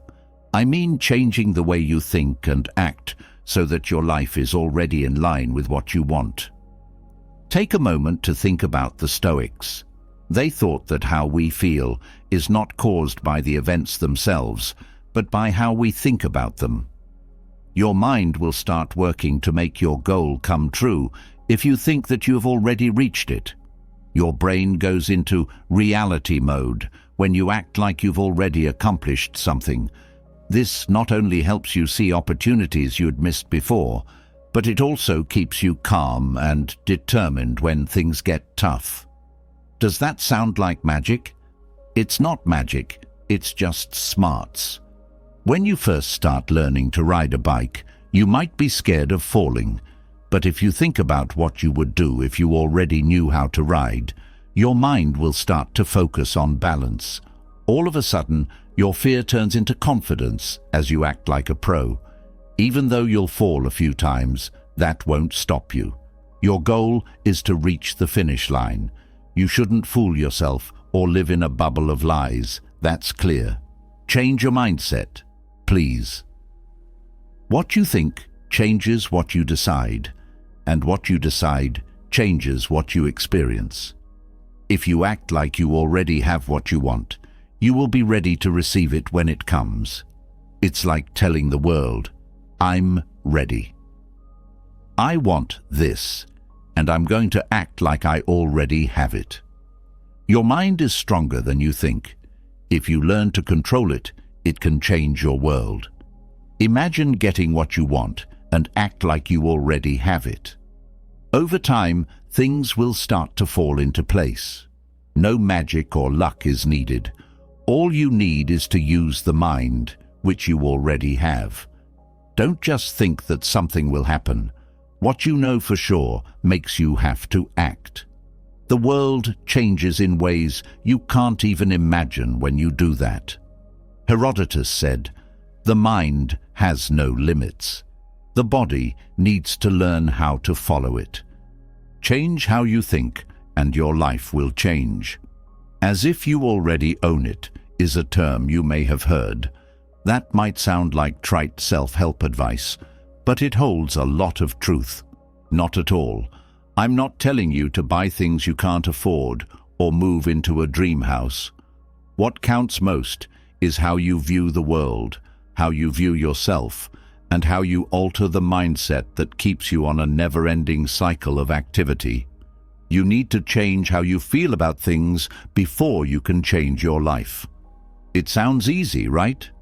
It's not that simple, though. It's hard to teach an old dog new tricks when you try to change how you feel. When you think in a certain way all the time, any change can feel like a big jump into the unknown. However, the Stoics had a very good understanding of something. You are in charge of how you react to things. You owe yourself a better life, not the world. It will take a very long time if you wait for things to happen before you change how you act. If you want to feel confident, successful, and calm inside, you need to start acting like you already have all of those things. Imagine waking up one day with all the things you've always wanted. How would you feel? What are you going to do? You'd likely act more sure of yourself, right? Now, do a simple task.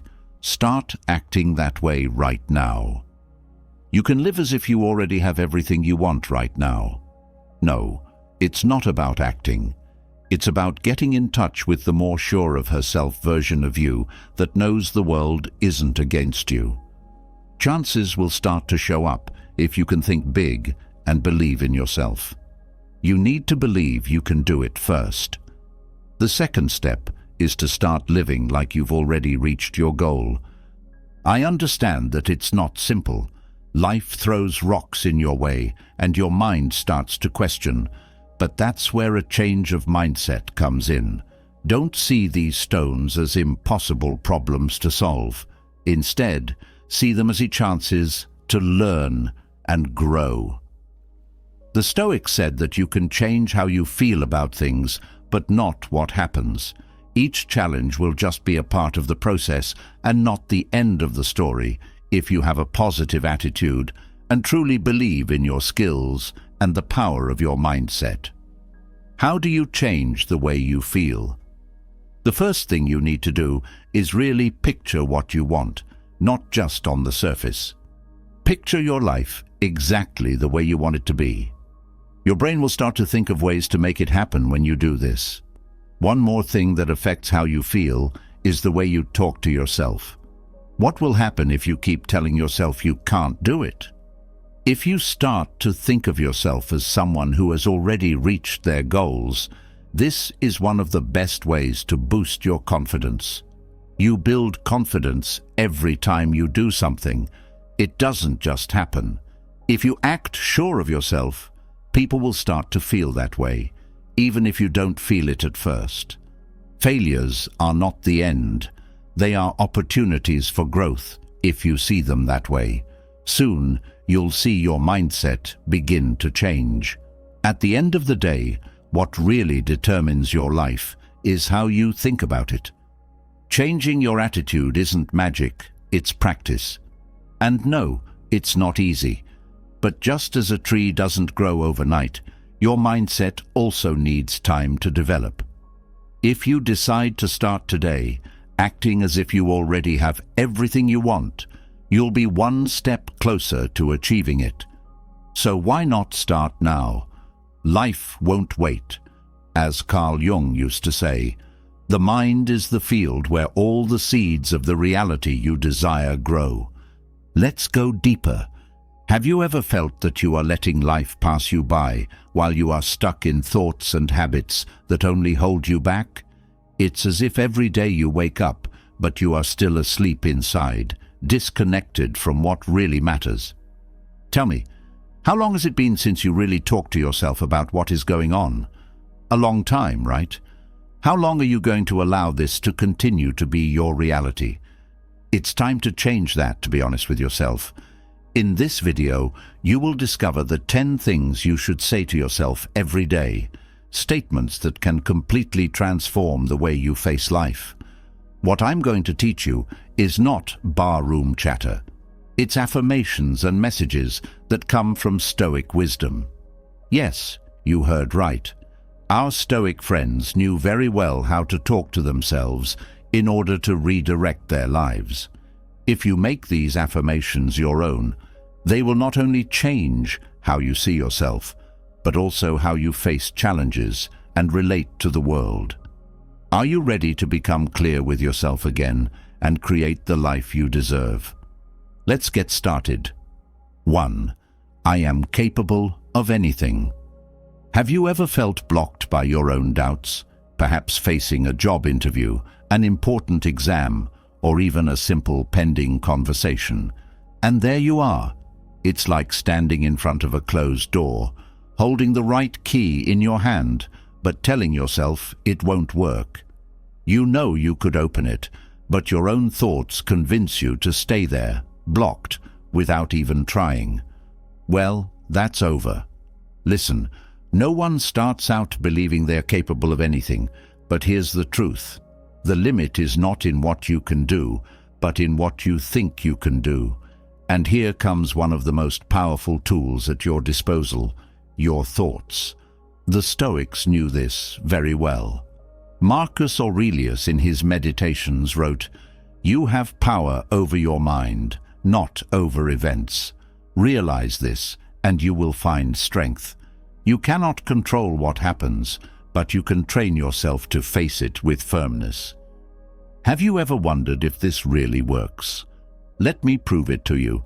A study published in the Journal of Experimental Social Psychology showed how positive affirmations can literally change how you act and think. So, make no mistake. They are not just pretty phrases, they are powerful tools.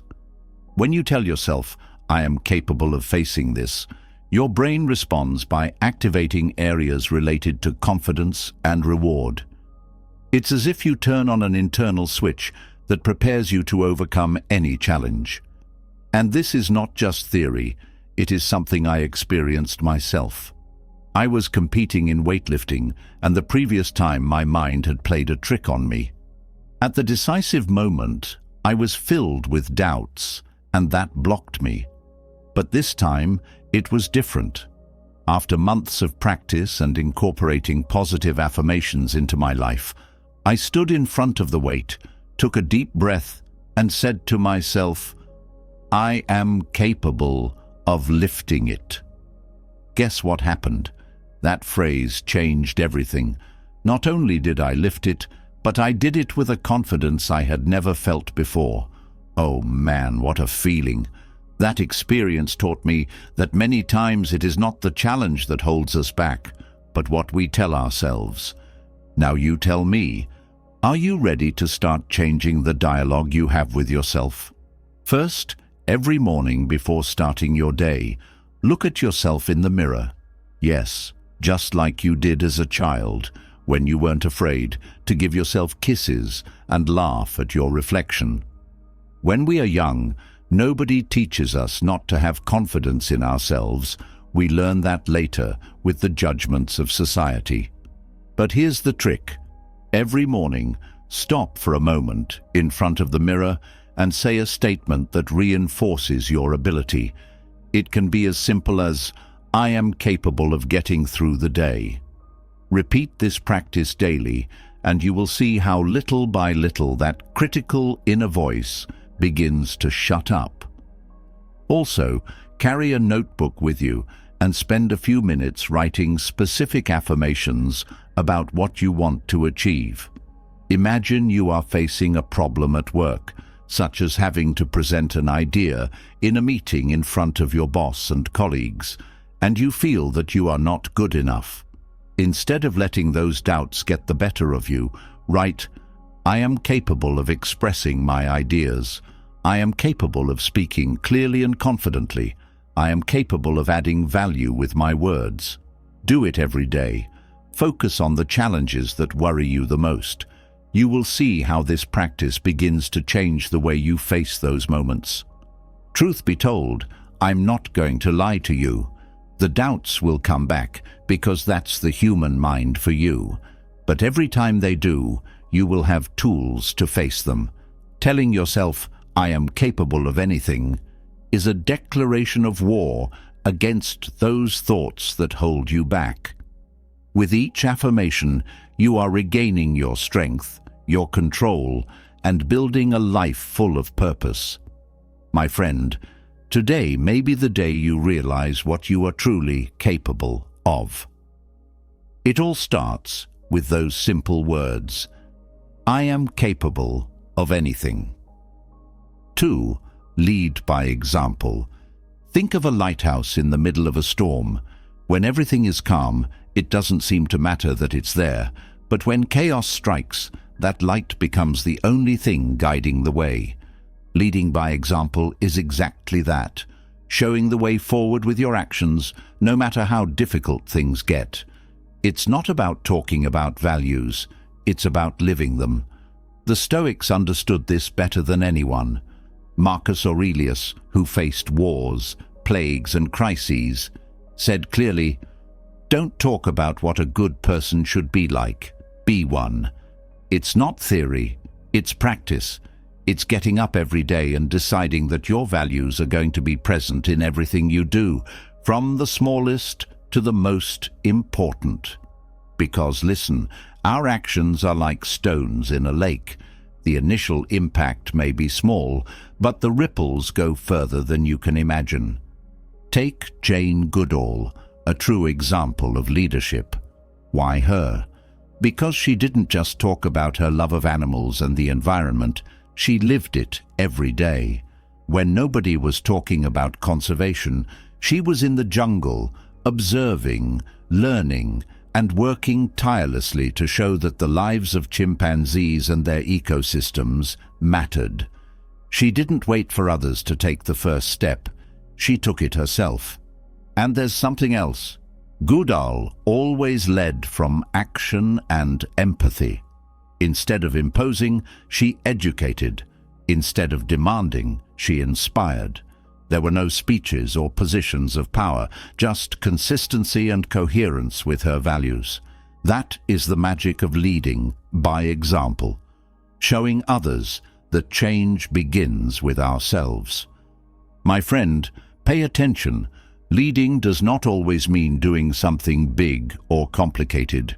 You can lead every day of your life.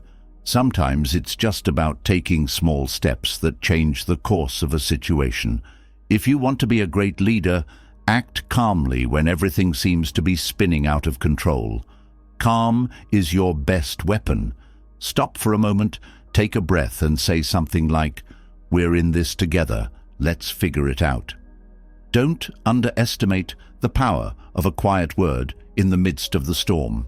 And don't forget, lead by example. Do first what you expect others to do. If you seek respect, respect. If you want solutions, propose ideas. It's easy to demand, but the true leader demonstrates with actions what they want to see. That consistency not only inspires, it also transforms the way others react.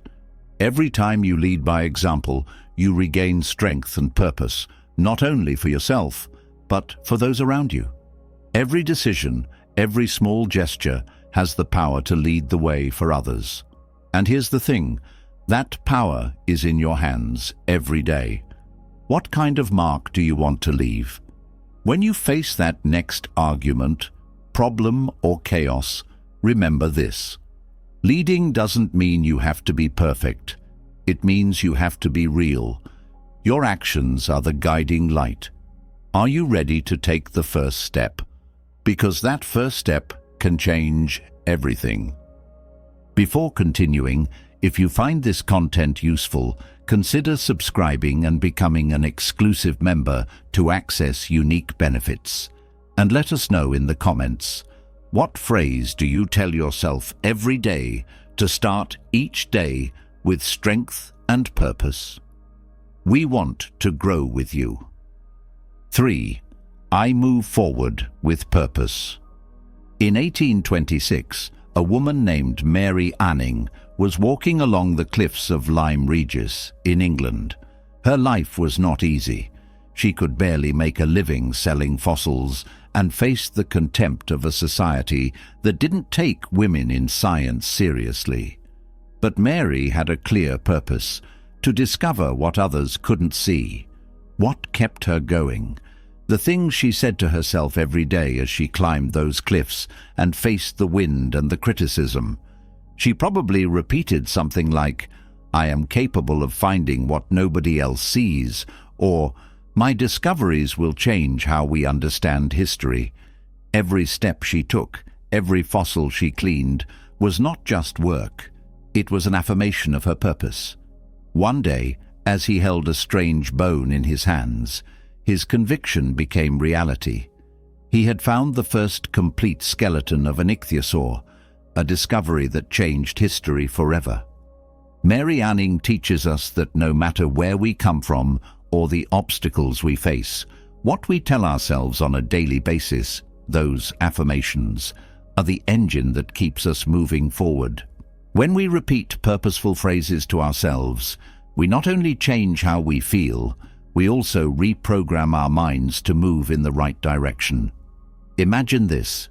You have a clear goal in mind. You are working on a project that is important to you, something you really want to achieve, but suddenly someone asks you to do something that goes against your values. Maybe your boss suggests you take an unethical shortcut to save time, or a colleague tries to convince you to follow a strategy that doesn't align with what you think is right. In that moment, you feel the weight of doubt. Do you compromise your purpose to fit in or move forward faster? Or do you stand your ground even if it's harder? Now think about how Epictetus would act. Do you really think he would cheat? Of course not.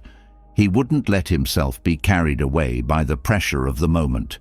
Instead, he would stop and ask himself, does this bring me closer to my purpose or take me further away from it? What decision can I make today to remain true to what I value? Probably something like, I move forward with purpose. I stand firm in what I believe in, even if the road is more difficult. Demonstrating that moving forward with purpose is not just about moving towards a goal, but doing so in a way that reflects who you are.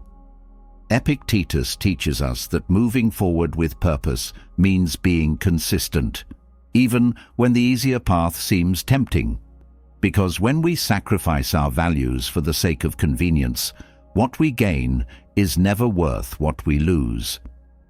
So how do you develop the strength to move forward, no matter what, while staying true to your purpose? Every morning, write a statement that focuses you on moving purposefully towards your goal. For example, if you're working on an important project, say, I'm moving purposefully. I will finish today's 2 key tasks. Write it on a post-it or in your diary, something you will see constantly throughout the day. This will help you to stay focused, even if distractions or unexpected challenges arise. Also, when you face a difficult decision, evaluate how it affects your purpose. For example, if your goal is to launch a business and someone proposes a collaboration that does not resonate with your values, ask yourself, does this bring me closer to or further away from my purpose of creating a business with real impact? If it is not aligned, make a firm decision. You can even write down in a notebook, today I move forward with purpose by prioritizing what brings me closer to my goal, even if it means saying no to what distracts me. This kind of daily reflection will keep you focused and firm. Remember, moving forward with purpose is not about filling your day with tasks, but about making sure that each action makes sense and brings you closer to what you really want. It's like sharpening an arrow before firing it. Every affirmation you make helps you hit the target. 4. I'm getting stronger every day. Phew, mate. I know, it all weighs on me. The daily stress, the decisions, the work colleagues, the family members who want you to live like they say. Anyway, I'll stop. You get the idea, right? It's as if every day they asked you to lift a stone and place it on a wall that seems to have no end. At first it hurts, it seems impossible, and you think, how am I supposed to endure all this? Don't worry, you are not alone in that feeling. We've all felt it. But here's something you might need to hear. It's not the easy days that make you stronger. It's each of those stones, each challenge that forces you to give more of yourself. Because even if you can't see it now, with every effort your hands get stronger, your wall grows taller, and you become more resilient. The Stoics understood that strength is not found in the absence of challenges, but in how we face them. Epictetus said, "It is not circumstances that shape us, but our way of dealing with them." Think about it. Every difficult decision, every moment when you doubt yourself, is an opportunity to grow. Strength is not about never falling, but about getting up with more and more determination. Or do your muscles grow without going to the gym? Your inner strength is the same. It is a muscle that you build with each challenge, with each day when you choose to move forward, even when the road is not easy. Do you know what can help you build that strength? Create your own visualization board. But don't worry, It's not complicated. Simply take a piece of cardboard or open a digital template and divide the space into 3 parts. In the first section, write down your goals. Make them specific. For example, I want to improve my physical health. Add inspiring images, someone training, healthy food, something that motivates you. In the second, add your achievements so far, big or small.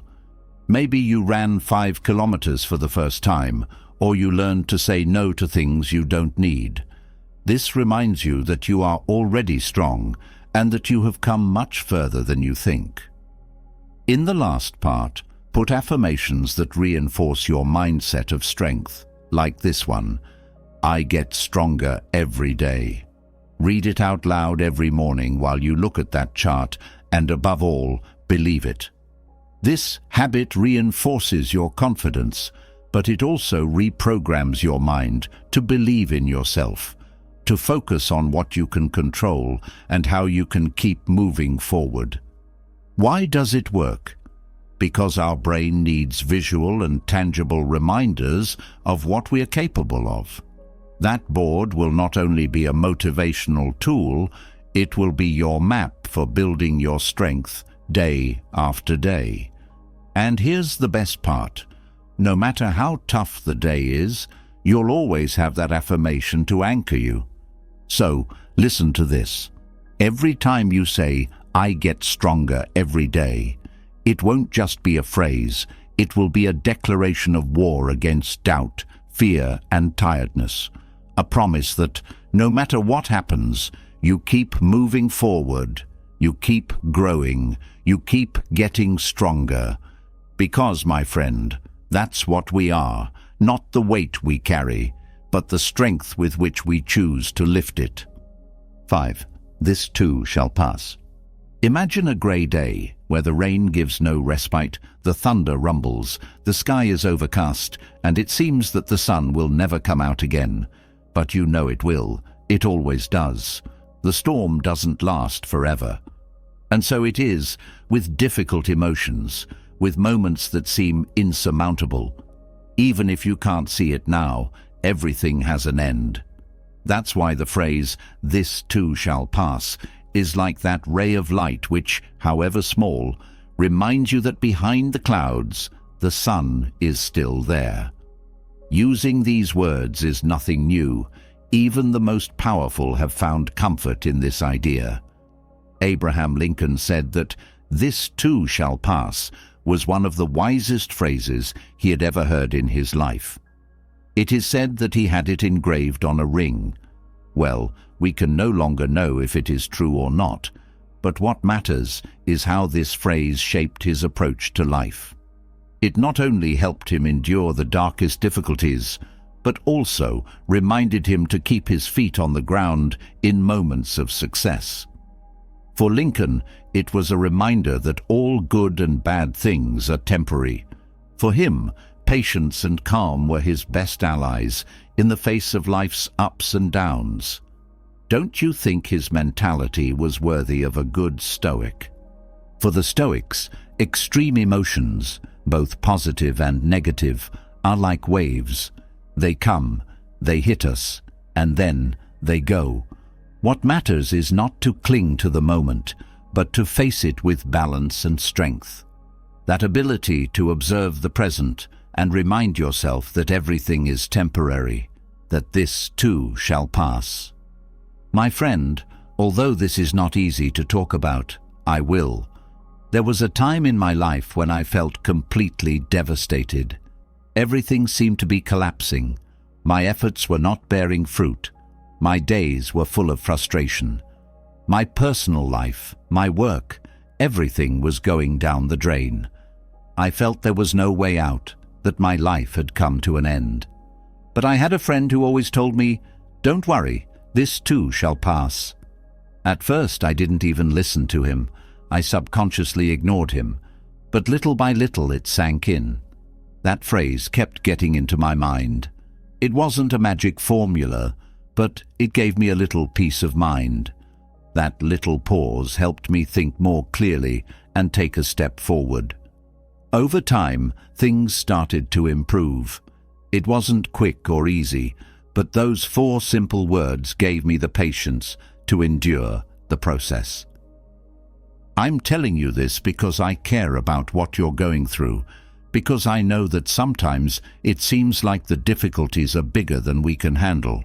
But let me remind you of something. The storm doesn't last forever, and while it's going on, we can do something to lighten the load. When you feel like everything is coming at you, pause mentally, literally stop for a moment, close your eyes, and take a deep breath. In that pause, repeat to yourself, "This too shall pass." But don't just stop there. Accompany that pause with a concrete action. Do you want to know what I did? I forced myself to leave the house and walk, even if I didn't feel like it. Walking helped me clear my mind, connect with something bigger than my problem, and remind myself that there is always movement, even when everything seems to be standing still. So this is the best advice I can give you. Take your break. Find your action. It could be going for a walk, writing down what you feel, or simply taking a moment to be with yourself. That little combination of pause and movement can make a big difference. And now I want you to tell me, have you been in a situation where you said to yourself, "This too shall pass"? How did it help you get through the moment? Tell us in the comments about an experience in which this idea gave you strength, or how you plan to use it from now on. 6. I leave the excuses behind. Let me take you to a key moment in the life of someone who decided that excuses were not going to be his story, but the starting point for something better. Imagine being in a cold cell, with walls that seem to enclose the space more and more every day. That was the daily life of Wes Watson, a man who made mistakes and ended up in prison. He could have filled himself with excuses. "I don't have the resources. No one is going to give me a chance. My life is already ruined." But one day he decided that all that was not going to define him. He stood in front of the mirror in his cell and said to himself, "I'm leaving the excuses behind." Every morning he repeated that affirmation as a ritual, and every day he made decisions that brought him closer to the person he wanted to be. He couldn't change his past, but he could build a future. And he did. When he left prison, he had not only regained his freedom, he had also transformed his mindset. Today, he inspires thousands of people with his story and his message. There is no excuse when you make the decision to change. The Stoics would have understood this perfectly. For them, excuses were nothing more than mental barriers. Do you remember what Epictetus taught us? What really limits you is not external things, but how you decide to face them. Because let's face it, it's easy to wait for things to change on their own, isn't it? Filling yourself with excuses to justify doing nothing is much more comfortable. Saying, "The doctor told me I have knee problems, so I can't exercise," is better than taking the reins and saying, "I have knee problems, but I can start walking 15 minutes a day to improve my health." That small change in mindset transforms how you face challenges. Excuses are dangerous, my friend. They give you that false sense of security that nothing is your responsibility. It's like wrapping yourself in a blanket in the middle of summer. At first it seems comforting, but soon it will suffocate you, and you will end up overwhelmed and uncomfortable. So what can you do to change that? This is hard to hear, but you may need to. You must take charge of yourself. Focus on developing your inner strength to adapt and move forward. The Stoics taught that true freedom lay in taking full responsibility for our decisions. Listen to me. Stop blaming fate. the government or your neighbor for what happens to you. That only helps at the beginning, a few seconds of condescension towards yourself. But then it only holds you back. Stop telling yourself that the reason for everything is out there and start telling yourself that it's in your hands. It's time to accept every challenge as an opportunity to be better. Connect with sincerity. How many times have you looked at a complicated situation and thought there was nothing you could do? Those excuses, although they seem to protect you, are what paralyze you. But there is something you can do to break them. Every day, at the start of the morning, stop in front of the mirror and say, "Today, I leave excuses behind." But don't just leave it hanging in the air. Accompany it with something concrete, with that excuse you want to leave behind. For example, if your excuse is usually, "I don't have time," you can say, "Today I will organize my time to achieve what is important." And then do it. Schedule an hour for that task you've been avoiding. If your excuse is, "I don't have energy," you can say, "Today I prioritize my well-being to feel strong," and go for a walk, exercise, or eat something healthy. What you tell yourself changes the way you act. If you start to repeat to yourself that you are leaving your excuses behind, your mind aligns with that belief, and your actions begin to reflect it. Like Wes, every day you will be a little closer to being the person you want to be. I want you to think about this. Excuses are comfortable, but they will never take you where you really want to be. Every time you leave them behind, no matter how small, it's like a weight off your shoulders. Leaving your excuses behind is not a great one-day heroic act. It's a daily decision, an honest conversation with yourself. My friend, remember, I leave my excuses behind. Every day, every decision. That's the key. 7. I recognize my greatness. My friend, I want you to think about this. Your greatness is like a fire burning in the middle of a cold night. It may sometimes seem small, as if it were barely giving off any heat, but it is still there, burning strongly. The funny thing is that it is often we ourselves who try to put it out, as if we did not deserve to feel its warmth. We focus on our faults, forgetting all the good things we do every day. But listen, that fire, that greatness, has always been there. You just need to recognize it so that it illuminates everything you do. Has it ever happened to you that you know you can achieve something, but you still feel held back, as if something inside you were saying, "No, you'd better stay where you are, don't take any risks"? Abraham Maslow, the famous psychologist, called this the Jonah complex. It's as if you are afraid of shining too brightly, of standing out. And why do you do it? Because it brings with it responsibility or attention, and maybe that makes you uncomfortable.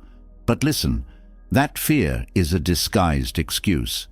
Recognizing your greatness is not only possible, but necessary, because even if you sometimes prefer to stay in the shadows, the world needs that light that you carry within you. It's time to leave behind those barriers you put up for yourself and start talking to yourself in a different way, one that pushes you forward. The Stoics knew that greatness is not something reserved for heroes or leaders, but for anyone who acts with virtue and determination. Seneca said, "Difficulty comes from our lack of confidence." That is to say, many times, it is not that we are not capable, but that we do not believe in ourselves enough. And this was not just an idea for him, he practiced it every day. Seneca devoted time to reflecting on his actions, writing in his diary what he'd done well and how he'd faced challenges.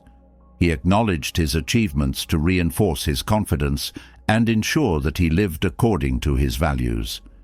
Now let me put you in a situation. Today, you finished an important project at work. You've been spending weeks on it, working hard to get it perfect. You send the final email with the results. And what do you do next? Take a break, right? Or are you thinking about what that's going to be like? The world would come to a standstill if I didn't move on to the next thing. So you start thinking about the next goal, the next task, or worse, you start analyzing everything that could have turned out better. I could have done it differently, or it wasn't even that important. Do you realize how unfair you are to yourself?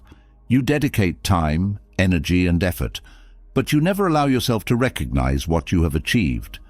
What would happen if, instead, you took a moment to recognize your effort and your greatness?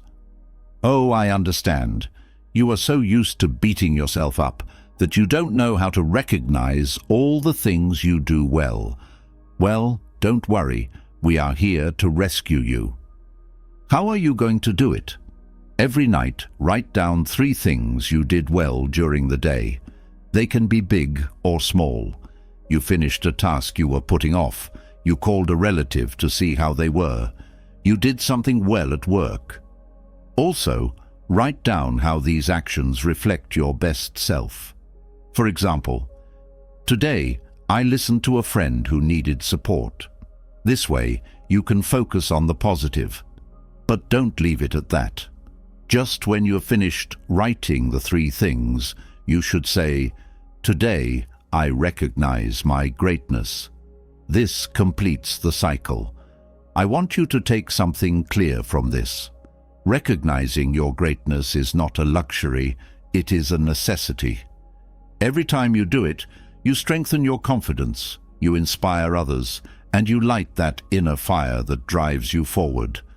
As the great Nelson Mandela said, "There is nothing enlightening about shrinking so that others don't feel insecure around you." My friend, your greatness is not only yours, it is also a gift to the world. So no, don't hide it. Recognize it. 8. I free myself from the opinions of others. My friend, let me tell you something that I experienced for a long time. I allowed the opinions of others to control me. There were those who said, "You shouldn't think so big, it's not realistic," or "That path is not for you, you'd better do something safer." And of course, those words weighed on me. It was as if they were trying to put out a flame that I was just beginning to light. Every comment, every criticism disguised as advice, made me doubt myself.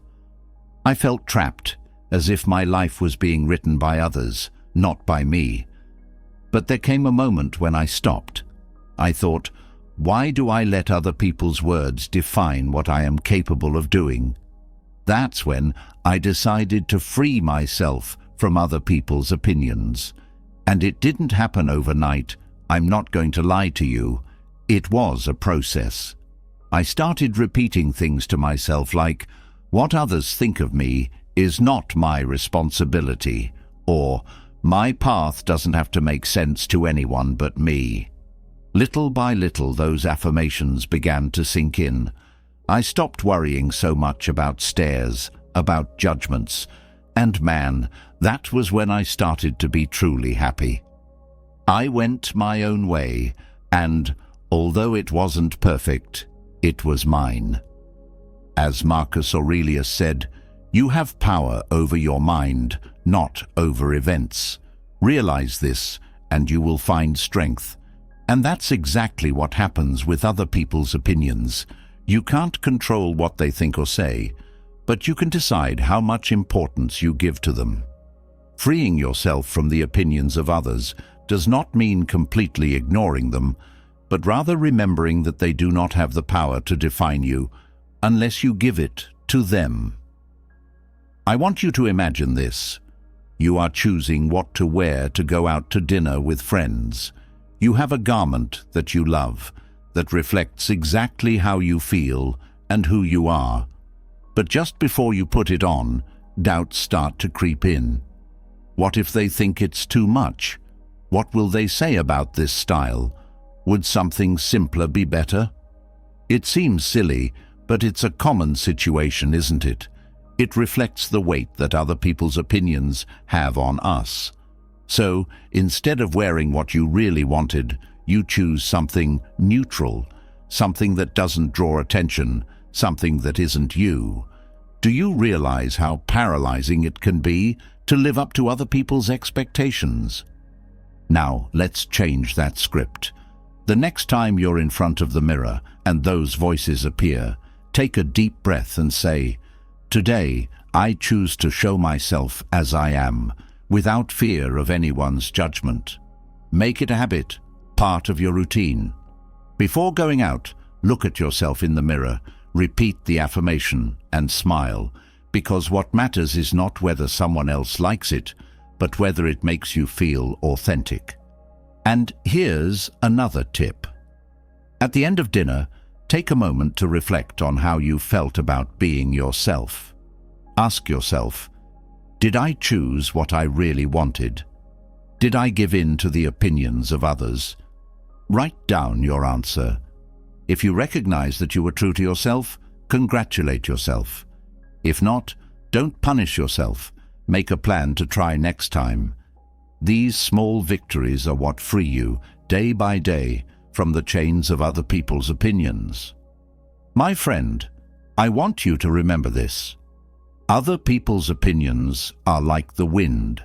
Sometimes they are gentle, sometimes they are strong, but they cannot knock you down unless you give them the power. Freeing yourself from them does not mean that you don't care about people. It means that you no longer define yourself by what they think of you. That's how you find your true north, your happiness, your path. Because in the end, real freedom is not just about doing what you want, but about being who you really are, without fear of what others say. Are you ready to break those chains? Go for it. There is nothing more liberating. 9. Live in the present. Living in the past is like trying to drive while only looking in the rear-view mirror. What happens in the end? You miss the road right in front of you, the only one that really matters, the present. And the same thing happens if you're only thinking about the future. The funny thing is that we often know we should be here, in the now, but our minds keep wandering. Has it ever happened to you that you are at a family dinner surrounded by laughter and conversation, but your mind is somewhere else? Maybe you are thinking about that argument you had yesterday, or going over the endless list of things you have to do tomorrow. Suddenly, you realize that the moment has passed. Your uncle's jokes made everyone laugh, but you didn't hear them. Your cousin was given a special gift, and you didn't even notice her smile. And when it's all over, you feel that twinge of regret. You were physically there, but you didn't experience it as you should have. Do you think Marcus Aurelius also got distracted and missed the key moments of his empire? Imagine an emperor facing critical decisions, with his mind wandering between the problems of the past and the worries of the future. It seems impossible, doesn't it? But Marcus Aurelius was human, like you and me, and of course he faced distractions. However, he knew something that few of us practice today: how to bring his attention to the present. He summed it up with impressive clarity. Always think that you are living only this moment, and that the rest of your life is in suspense. For Marcus Aurelius, the present was not just an idea, it was his refuge. At the end of each day, he would sit down to reflect, writing in his meditations what he had done, how he had acted, and what he could do better. He was not seeking perfection, but to understand that the only thing he could control was what he did in that moment. And that kept him focused on what really mattered. Eckhart Tolle, author of The Power of Now, talks a lot about how to reconnect with the present. He explains that the mind has a natural tendency to worry or wander, but that we can return to the present with something as simple as a question. But instead of just asking yourself, make it a statement. Why? Because when you say it to yourself, you anchor yourself to the moment. For example, instead of letting your mind get lost in the noise of the day, say to yourself, "I am here now." Do it when you feel disconnected. As you say it, direct your attention to your surroundings. Look at the colors, feel the air on your skin, listen to the sounds. Imagine you are walking down the street and your mind starts to wander. What am I going to do about that problem tomorrow? Why didn't I do this differently yesterday? Instead of getting caught up in those thoughts, say to yourself, "Where am I? I'm on the street. I'm looking at a bird on a tree branch." Really, try it. It's amazing how a simple phrase can interrupt the mental chaos and bring you back to what matters. But don't just do it once and that's it. This is something you have to practice every day, because remember, the brain is also a muscle and it needs to be trained. So you can do it while you're walking, while you're eating, or even in the middle of a conversation. If you're having dinner and your mind won't stop, look at your plate of food and describe it. "I'm here, in the living room at home. I'm eating a plate of rice." Oh, and another thing. At the end of the day, reflect for a moment. Ask yourself, how many moments of today did I really experience? It's not about judging yourself, but about being aware and improving little by little. You can even write down a moment that you really enjoyed, saying, "Today I lived fully when I stopped to watch the sunset," or "Today I was present while talking to my friend." Those small victories train you to be more present every day. My friend, life is not in the past, which you can no longer change, nor in the future, which does not yet exist. It is here, in this moment, waiting for you to live it. And living in the present is not a cliché. It is an act of love towards yourself and those around you. Don't forget, I am here, I am living this moment, and that is enough. 10. I decide my reality. I'm sure it's happened to you. It's Monday morning, the alarm clock goes off, and from the moment you open your eyes, you already feel that the day is lost. Tiredness overwhelms you, work tasks seem endless, and in your head only one thought resounds: today is going to be disgusting. But wait, what if you decide something different? What if you decide right at that moment that, no matter what happens outside, you can choose how to live your day? Because, my friend, therein lies the power that we often forget. You decide your reality. Marcus Aurelius put it with brutal clarity. If you are distressed by something external, the pain is not due to the thing itself, but to your evaluation of it, and you have the power to revoke that evaluation at any time. The Stoics believed that it was not events that affected us, but how we chose to interpret them. A rainy day does not have a fixed meaning. It may be the worst day for one person, or an opportunity to enjoy the calm for another. Reality is not outside you, it is in how you perceive it. A great example of this is Helen Keller. Imagine losing your sight and hearing when you are just a child. What would you do in her place? Most of us would feel defeated, trapped in a darkness with no way out. But Helen didn't see it that way. For her, these limitations were not a sentence, but a challenge, an opportunity to improve herself. And she didn't just do it, she made it her driving force in life. Helen said, "Life is a daring adventure or nothing at all." And she lived by that premise.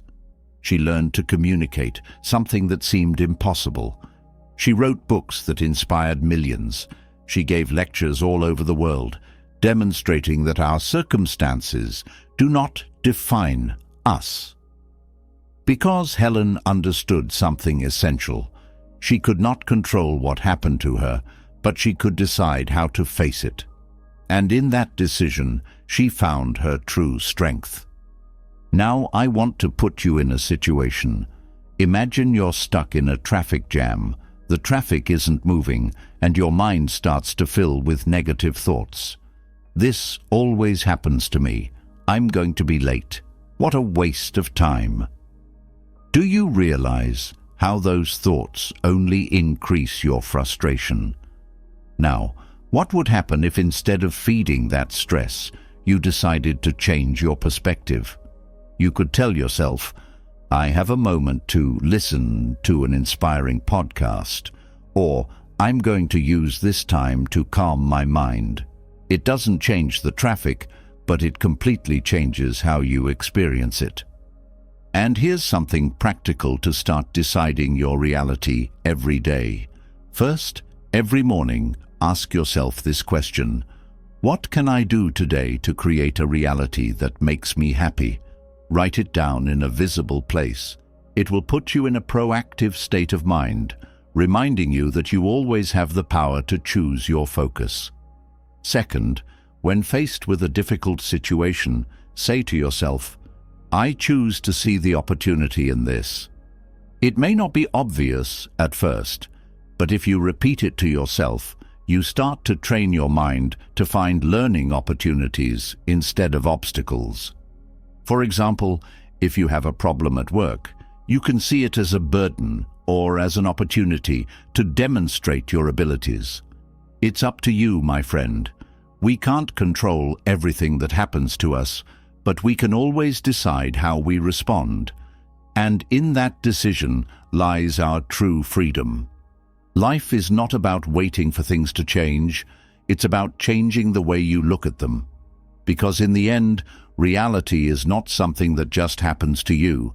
It's something that you build every day. Every moment you are alive, you have an opportunity to add something new to this reality you are constructing. It is like having a canvas in front of you at all times, and each decision you make places a new brushstroke on it. Sometimes you choose bright, bold colors because you feel confident and enthusiastic.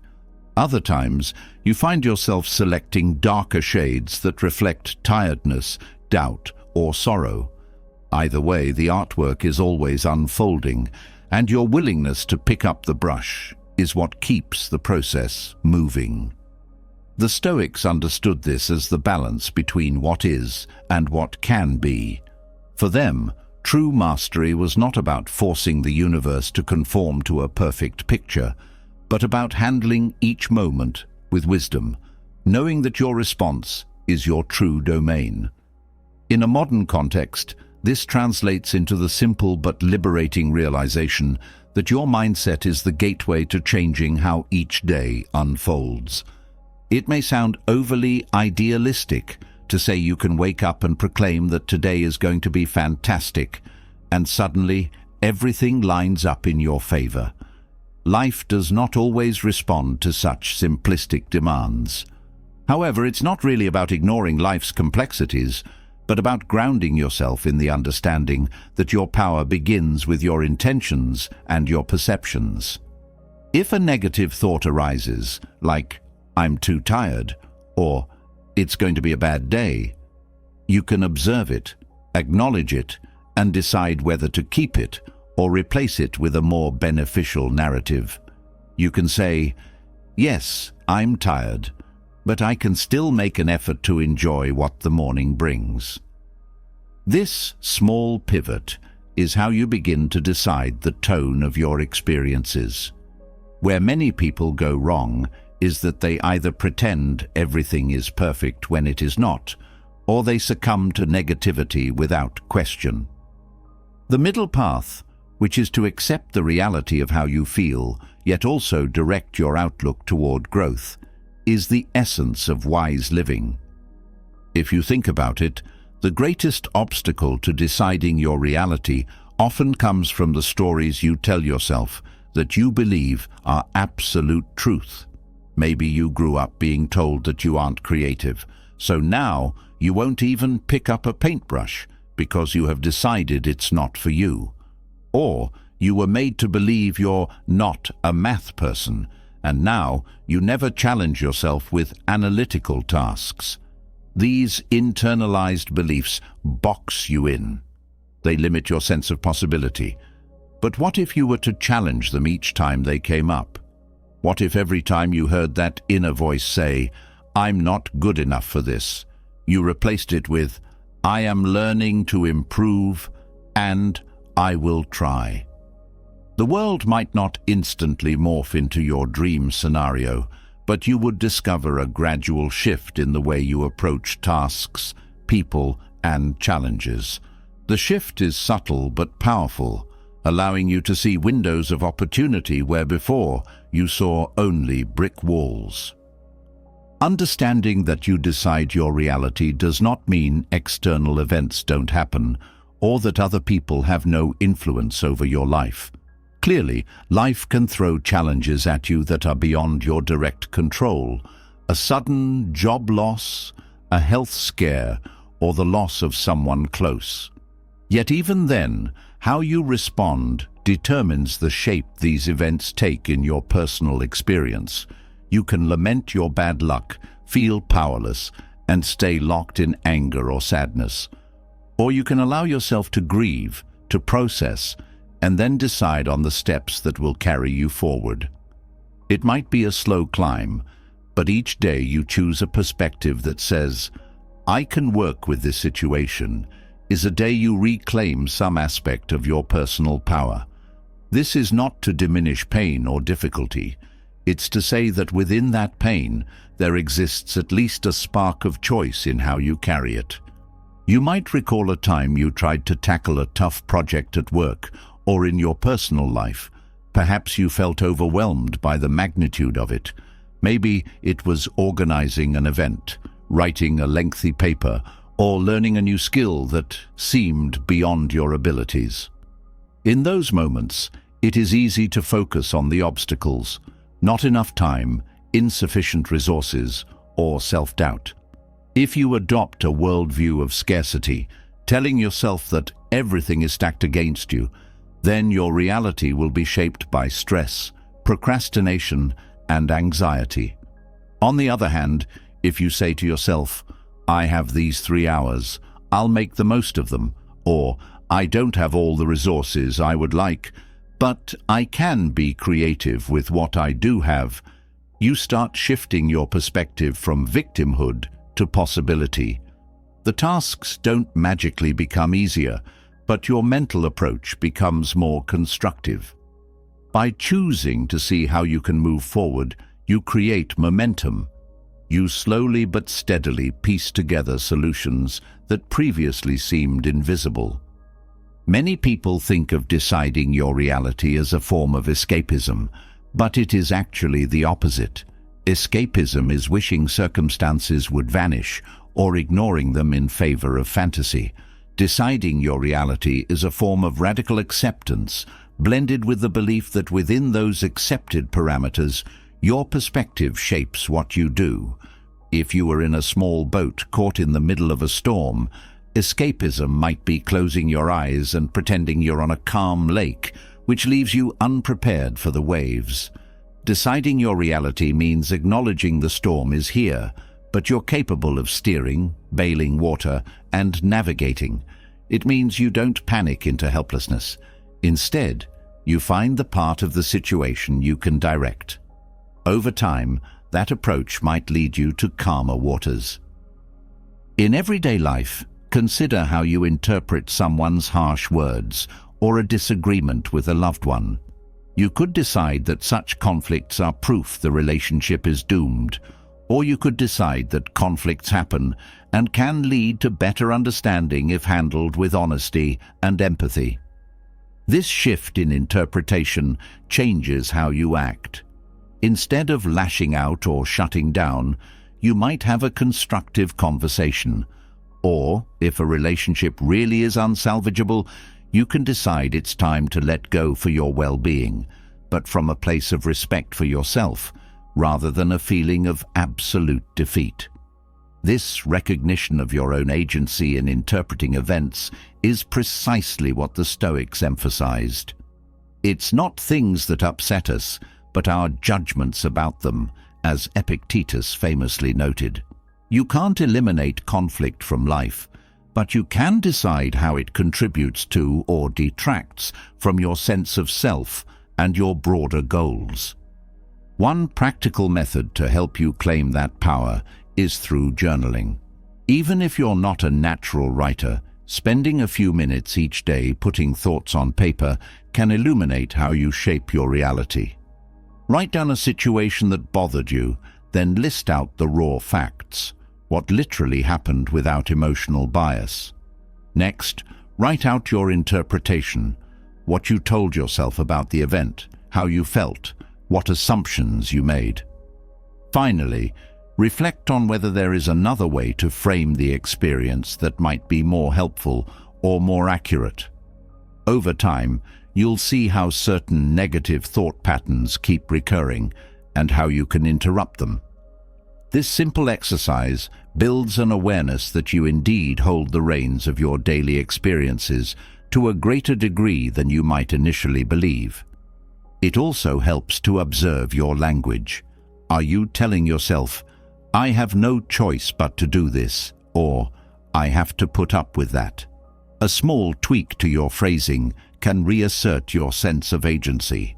Instead of "I have to," try "I choose to," even if it is a task you're not thrilled about, like paying bills. Saying, "I choose to pay my bills because maintaining financial stability allows me freedom in the long run," is a significantly different mindset than "I hate paying bills, but I guess I have to." The change in language might seem trivial, but it subtly reminds you that you are an active participant in your life, not a passive recipient of burdens. This reorientation can help reduce resentment or frustration, replacing them with a calm recognition of your role in sustaining your responsibilities. Another powerful tool is visualization. This doesn't mean daydreaming about being a millionaire while lying on the couch. Rather, it means holding a clear picture of how you want to respond to certain stresses or challenges. For instance, if you know you tend to panic when giving presentations at work, spend a bit of time imagining yourself calmly walking to the front of the room, speaking clearly, and fielding questions with composure. That mental rehearsal shapes neural pathways associated with confidence and self-efficacy. You are deciding how you want your reality to look in that scenario, and you're training your mind and body to align with that image. Then, when the actual event arrives, you'll have a reference point for how to act. It's not foolproof, but it can drastically improve your resilience under pressure and help you embody the kind of person you want to be. Importantly, deciding your reality also includes acknowledging when you need support or a change in environment. It's not about lone wolf heroism or denying vulnerabilities. Rather, it's about taking responsibility for how you orchestrate the elements of your life. If you realize you're in a toxic work environment where you cannot flourish, deciding your reality might mean updating your resume, reaching out to connections, and planning an exit strategy. It could also mean seeking therapy, coaching, or mentorship to help reshape destructive patterns. Far from ignoring the tough parts of life, you face them head-on and guide your next steps. In effect, you say, "I see what is happening, and I won't wait around for everything to fix itself. I am going to steer my life in a new direction." Each choice along the way is a building block that accumulates into a new, more intentional reality. As you continue down this path, you might notice that your external circumstances slowly shift to reflect your internal decisions. People around you might sense a new confidence or clarity and respond differently. You may be drawn to opportunities that were always there, yet invisible to you when you were focused on a more negative outlook. Even your conversations and relationships can evolve, because the energy and mindset you bring to them has changed. And in turn, you'll find that you're building what could be called a momentum of self-determination. Once you see how powerful this is, It becomes easier to apply in new situations because you have proof that you're not helpless in the face of life's unpredictability. Still, it's vital to remain humble enough to understand that deciding your reality is a practice, not a destination. You will fail at times. You might fall back into old patterns or discover that some challenges are more stubborn than expected. You could even confront situations so overwhelming that your initial attempts at reframing or pivoting fall short. In those moments, remember that the Stoic approach is not about perpetual success, but about perseverance and self-awareness. You can pause, regroup, and try again. The acceptance of imperfection is crucial because without it, you could become frustrated or feel inadequate when positivity alone doesn't solve everything. Reality is an interplay of both your mindset and the external world's forces. Navigating that interplay requires ongoing recalibration. Think about someone who embarks on a new fitness journey. On day one, they're excited, telling themselves they're strong, determined, ready. Maybe they post an inspirational quote or two. Then day 3 arrives, and they're sore, exhausted, not seeing immediate progress. The easier story to believe is, "I'm just not cut out for this," or "these workouts aren't for me." But if they remind themselves that these struggles are part of the process, that the discomfort is a sign they're pushing their boundaries and growing, they can rewrite the script. Instead of quitting, they decide to rest strategically, adjust their routine, consult a trainer, or refine their goals. Each day, they decide again how they will face the challenge. Over weeks and months, a transformation occurs, and it's not just physical. Mentally, they begin to see themselves as someone who can persist. This is the essence of deciding your reality in practice. The reality of the workout is, it's tough, but the vantage point they choose, where the struggle is meaningful, reshapes the entire experience. Sometimes people worry that focusing too much on internal perspective can make them insensitive to others or disconnected from empathy, but it's actually quite the opposite. The more you understand how your own interpretations drive your emotions, the more compassion you can have for others who are also wrestling with their perceptions. If someone lashes out or seems negative, you begin to see it might be because of the story they're telling themselves about the situation, rather than labeling them as inherently bad or rude. You see them as another human being grappling with difficulties. This does not mean you become a pushover, but it does mean you can choose a more balanced response, sometimes offering a hand rather than a harsh judgment. Thus, deciding your reality can lead to deeper insight and more constructive relationships overall. Moreover, there's a joy in reclaiming your power to choose. It can be thrilling to realize that you're allowed to decide how you interpret a Monday morning or a setback at work. It might start off as a small sense of freedom, a fleeting moment where you think, "I don't have to be miserable about this." Then, day by day, that sense of freedom grows. You might find yourself smiling at little things, like the color of the morning sky, the sound of birds, the smell of coffee, or a stranger's kindness. You might also recover more quickly from irritations because you recognize that the frustrations only linger if you hold on to them. Instead of ruminating over a traffic jam or a disagreement, you can say, "This is temporary, and I choose not to carry the tension." That's a pretty incredible way to live, lightening the load of daily stress by deciding you do not want to keep it. Perhaps the biggest challenge arises when you're confronted with extreme adversity. It's relatively easy to shift your perspective when the stakes are low, but what about life-altering challenges? A devastating loss, serious illness, or financial ruin can test the limits of your ability to shape your internal narrative. Yet even in these moments, the principle remains. Your interpretation, your acceptance, and your proactive approach can alleviate or intensify your suffering. You might not be able to salvage everything you lost, but you can salvage your growth, your capacity for empathy, and your resolution to keep going. You might not do it perfectly. You might stumble and feel overwhelmed. That is human. But eventually, if you keep reminding yourself that within every crisis is some measure of choice, you will find a path, maybe one you did not foresee, that grants a new beginning. The shift from despair to tentative hope can be the first step toward rebuilding, and it comes from that spark of recognition. No matter how dark it is, I still decide what this means for me going forward. In practical terms, it helps to have a few daily rituals that underscore this freedom.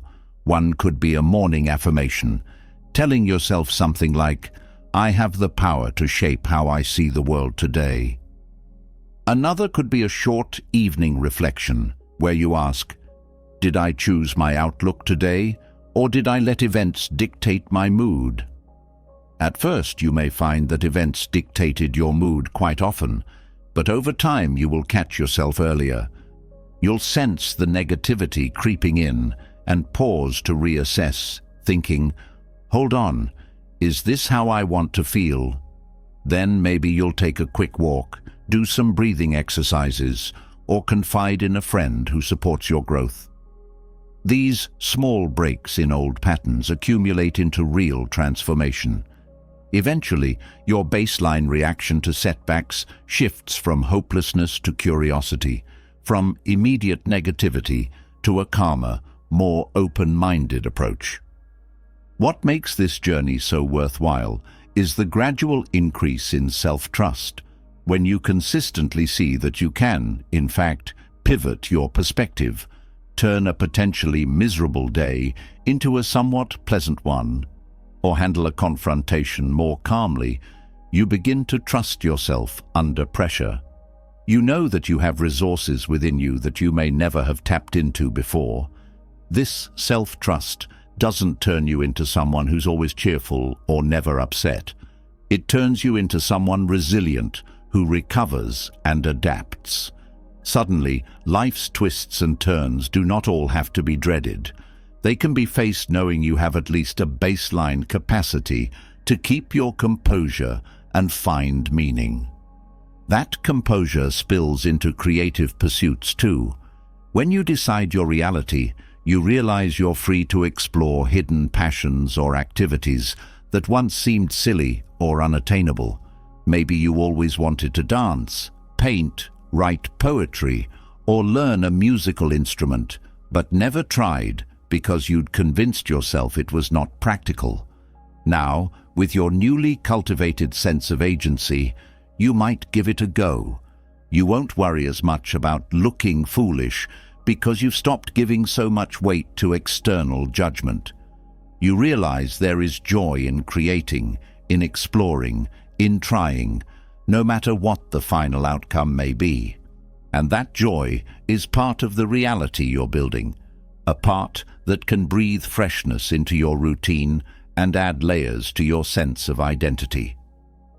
Alongside that exploration, you may become more tolerant of experimentation in other areas of life, professionally, spiritually, intellectually.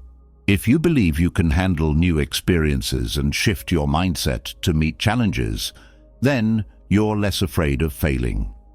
Failure no longer has to be the end of the story. It is simply a plot twist you can work through. You can decide that failing once at a business venture, for instance, does not make you a failure. Instead, it's an event. With reflection, you can glean lessons from it. Then you decide that you are someone who grows from setbacks. This sense of empowerment can lead you to attempt new ways of living that once felt out of reach. The real gift is not success in every endeavor. The real gift is unlocking the willingness to live more fully, without being shackled by fear of embarrassment or defeat. One common hurdle to all of this is comparison to others. You might see peers who seem far ahead in life, better careers, more money, happier relationships. If you buy into that comparison, you might conclude that your own progress is worthless, or that you're simply behind. Deciding your reality means stepping out of that toxic loop. You can see others' achievements as information, inspiration, or something neutral, rather than a measure of your own worth. You focus on your unique path, your unique timeline, and what truly matters to you. Perhaps you don't want the same things society says you should want. Maybe you find fulfillment in simpler living, in creative expression, in strong friendships, or in helping others. Deciding your reality includes the freedom to define success on your own terms, not to chase someone else's version of it. This shift can liberate you from so much anxiety and wasted energy. You stop trying to keep up with an arbitrary standard and start directing your attention to what aligns with your values. Another element that can reinforce your newfound sense of personal power is surrounding yourself with people and environments that echo your perspective. It doesn't mean you have to cut everyone out of your life who is negative, but it does mean consciously choosing influences that nurture rather than stifle your growth. Maybe you join a group or a club of like-minded individuals who share an interest in personal development. Maybe you seek out mentors who encourage you, or simply reduce the time you spend in interactions that pull you back into old, limiting thought patterns. Creating a supportive ecosystem around you can solidify your commitment to shaping your experiences with intention. And yet, paradoxically, part of deciding your reality is also learning to coexist with other viewpoints without letting them derail your peace. If you only ever want to be around those who agree with you, you risk becoming brittle. Strength comes from being in diverse environments, hearing various opinions, and still retaining your core sense of self. You can welcome challenging perspectives, adapt, or discuss them openly without losing sight of your power to interpret and respond. This resilience is the hallmark of a well-rooted mindset, flexible enough to learn, strong enough to remain intact. One day, you may look back at your life and see a series of moments, some triumphant, some heartbreaking. What will tie them all together is how you navigated each event. If you adopt the Stoic-inspired understanding that your happiness or misery largely stems from the story you build around experiences, you can find a through line of growth and self-determination. You'll notice how each instance of choosing a constructive viewpoint led to better outcomes, or at least a calmer soul. That recognition can bring a profound sense of fulfillment. It's not that you avoided pain or soared above every difficulty. It's that you lived consciously, deciding again and again that your power is in how you see and act in each situation. As a final reflection, remember that deciding your reality is not an endpoint, but a lifetime practice. There will be days when you forget, when you let autopilot thinking or negative emotions rule. When you catch yourself in those moments, do so with gentleness. Then remind yourself of the extraordinary possibility that lies within your next thought, your next breath, your next choice. That's all it takes. A steady return to the knowledge that you have creative power over your perspective. No external force can strip you of that unless you concede it. So hold it close, cherish it, and exercise it with courage and kindness. Over time, you'll realize that the phrase, "I decide my reality," has become less of a mantra and more of a lived truth. And through that truth, you'll shape not just your own life, but also the lives you touch, illuminating the path for others to step into their own sense of inner freedom. Day after day, as you affirm your capability and responsibility to influence how you respond to the world, you grow more adept at noticing the moment when a negative thought arises and choosing a new one. You might be in a stressful meeting and you feel that old anxiety welling up. In the past, you might have withdrawn or snapped in frustration. Now you realize you can remain present. You can decide that you are here to learn or to offer a calm presence. This slight reframing changes the entire complexion of the meeting. Instead of counting every second until it ends, you adopt a mindset of curiosity. You reflect on how you can contribute or what you can glean from the discussion. The shift might be subtle, but these micro-decisions add up throughout your day, eventually defining your overall sense of contentment and purpose. Likewise, when you open yourself to the idea that you actively shape your experiences, you might also find it easier to show gratitude.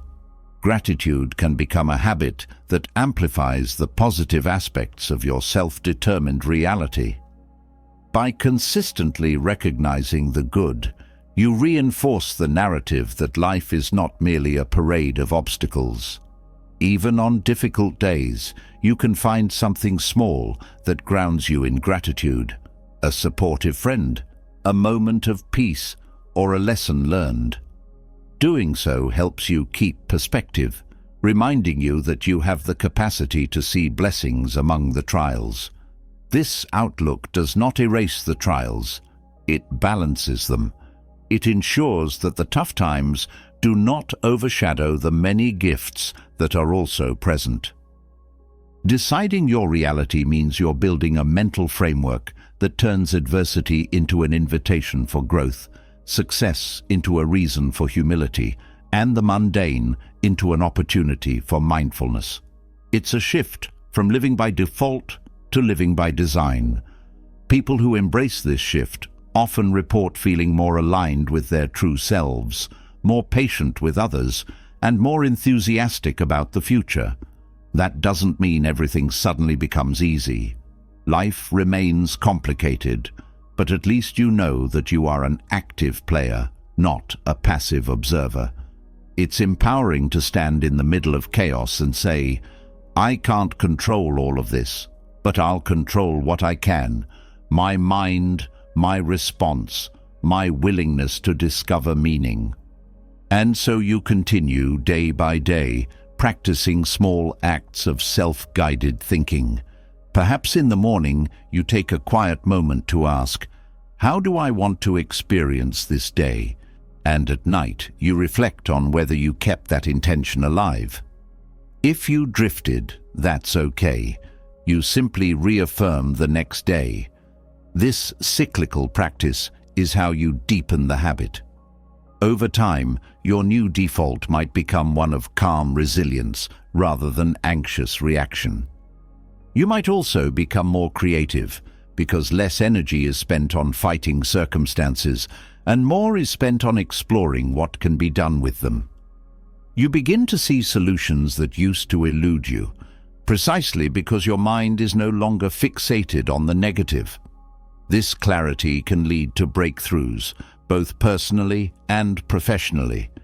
Even if you live in a context filled with constraints, financial hardships, cultural expectations, personal obligations, there is still room to decide your approach. You might not be able to spontaneously change your entire situation, but you can change what the situation means in your life. For someone juggling multiple jobs, deciding your reality might mean choosing to see your resilience as a testament to your resourcefulness rather than a burden that defines you as unlucky. Or for someone who is caretaker to a loved one, deciding your reality might involve finding moments of connection and love in an otherwise challenging routine. In that choice lies a sense of peace that can coexist with hardship. Over time, these choices can accumulate into bigger transformations. The caretaker who chooses to see love and purpose in the daily tasks might eventually become an advocate for others in similar situations, guiding them toward resources or emotional support. The individual working multiple jobs could find ways to upgrade their skills, gradually shifting into more stable employment. Both examples show that deciding reality is not just an internal trick.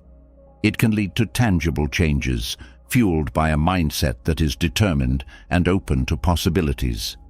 This synergy between mental attitude and real-world action is the core of self-efficacy and personal development. If you examine how you treat yourself in quiet moments, you might uncover patterns that sabotage your ability to decide your reality. Maybe you indulge in harsh self-talk, berating yourself for every perceived shortcoming, or recalling past mistakes with bitterness. Every instance of negative self-talk cements the story that you are unworthy or incapable.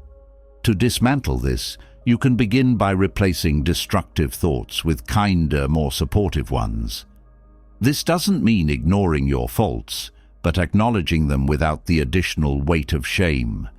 For example, instead of "I'm hopeless at relationships," you could say, "I've made mistakes, but I'm learning what healthy relationships require." This subtle rephrasing fosters a growth-minded perspective. You become more willing to practice better communication, setting healthy boundaries, or seeking professional guidance if needed.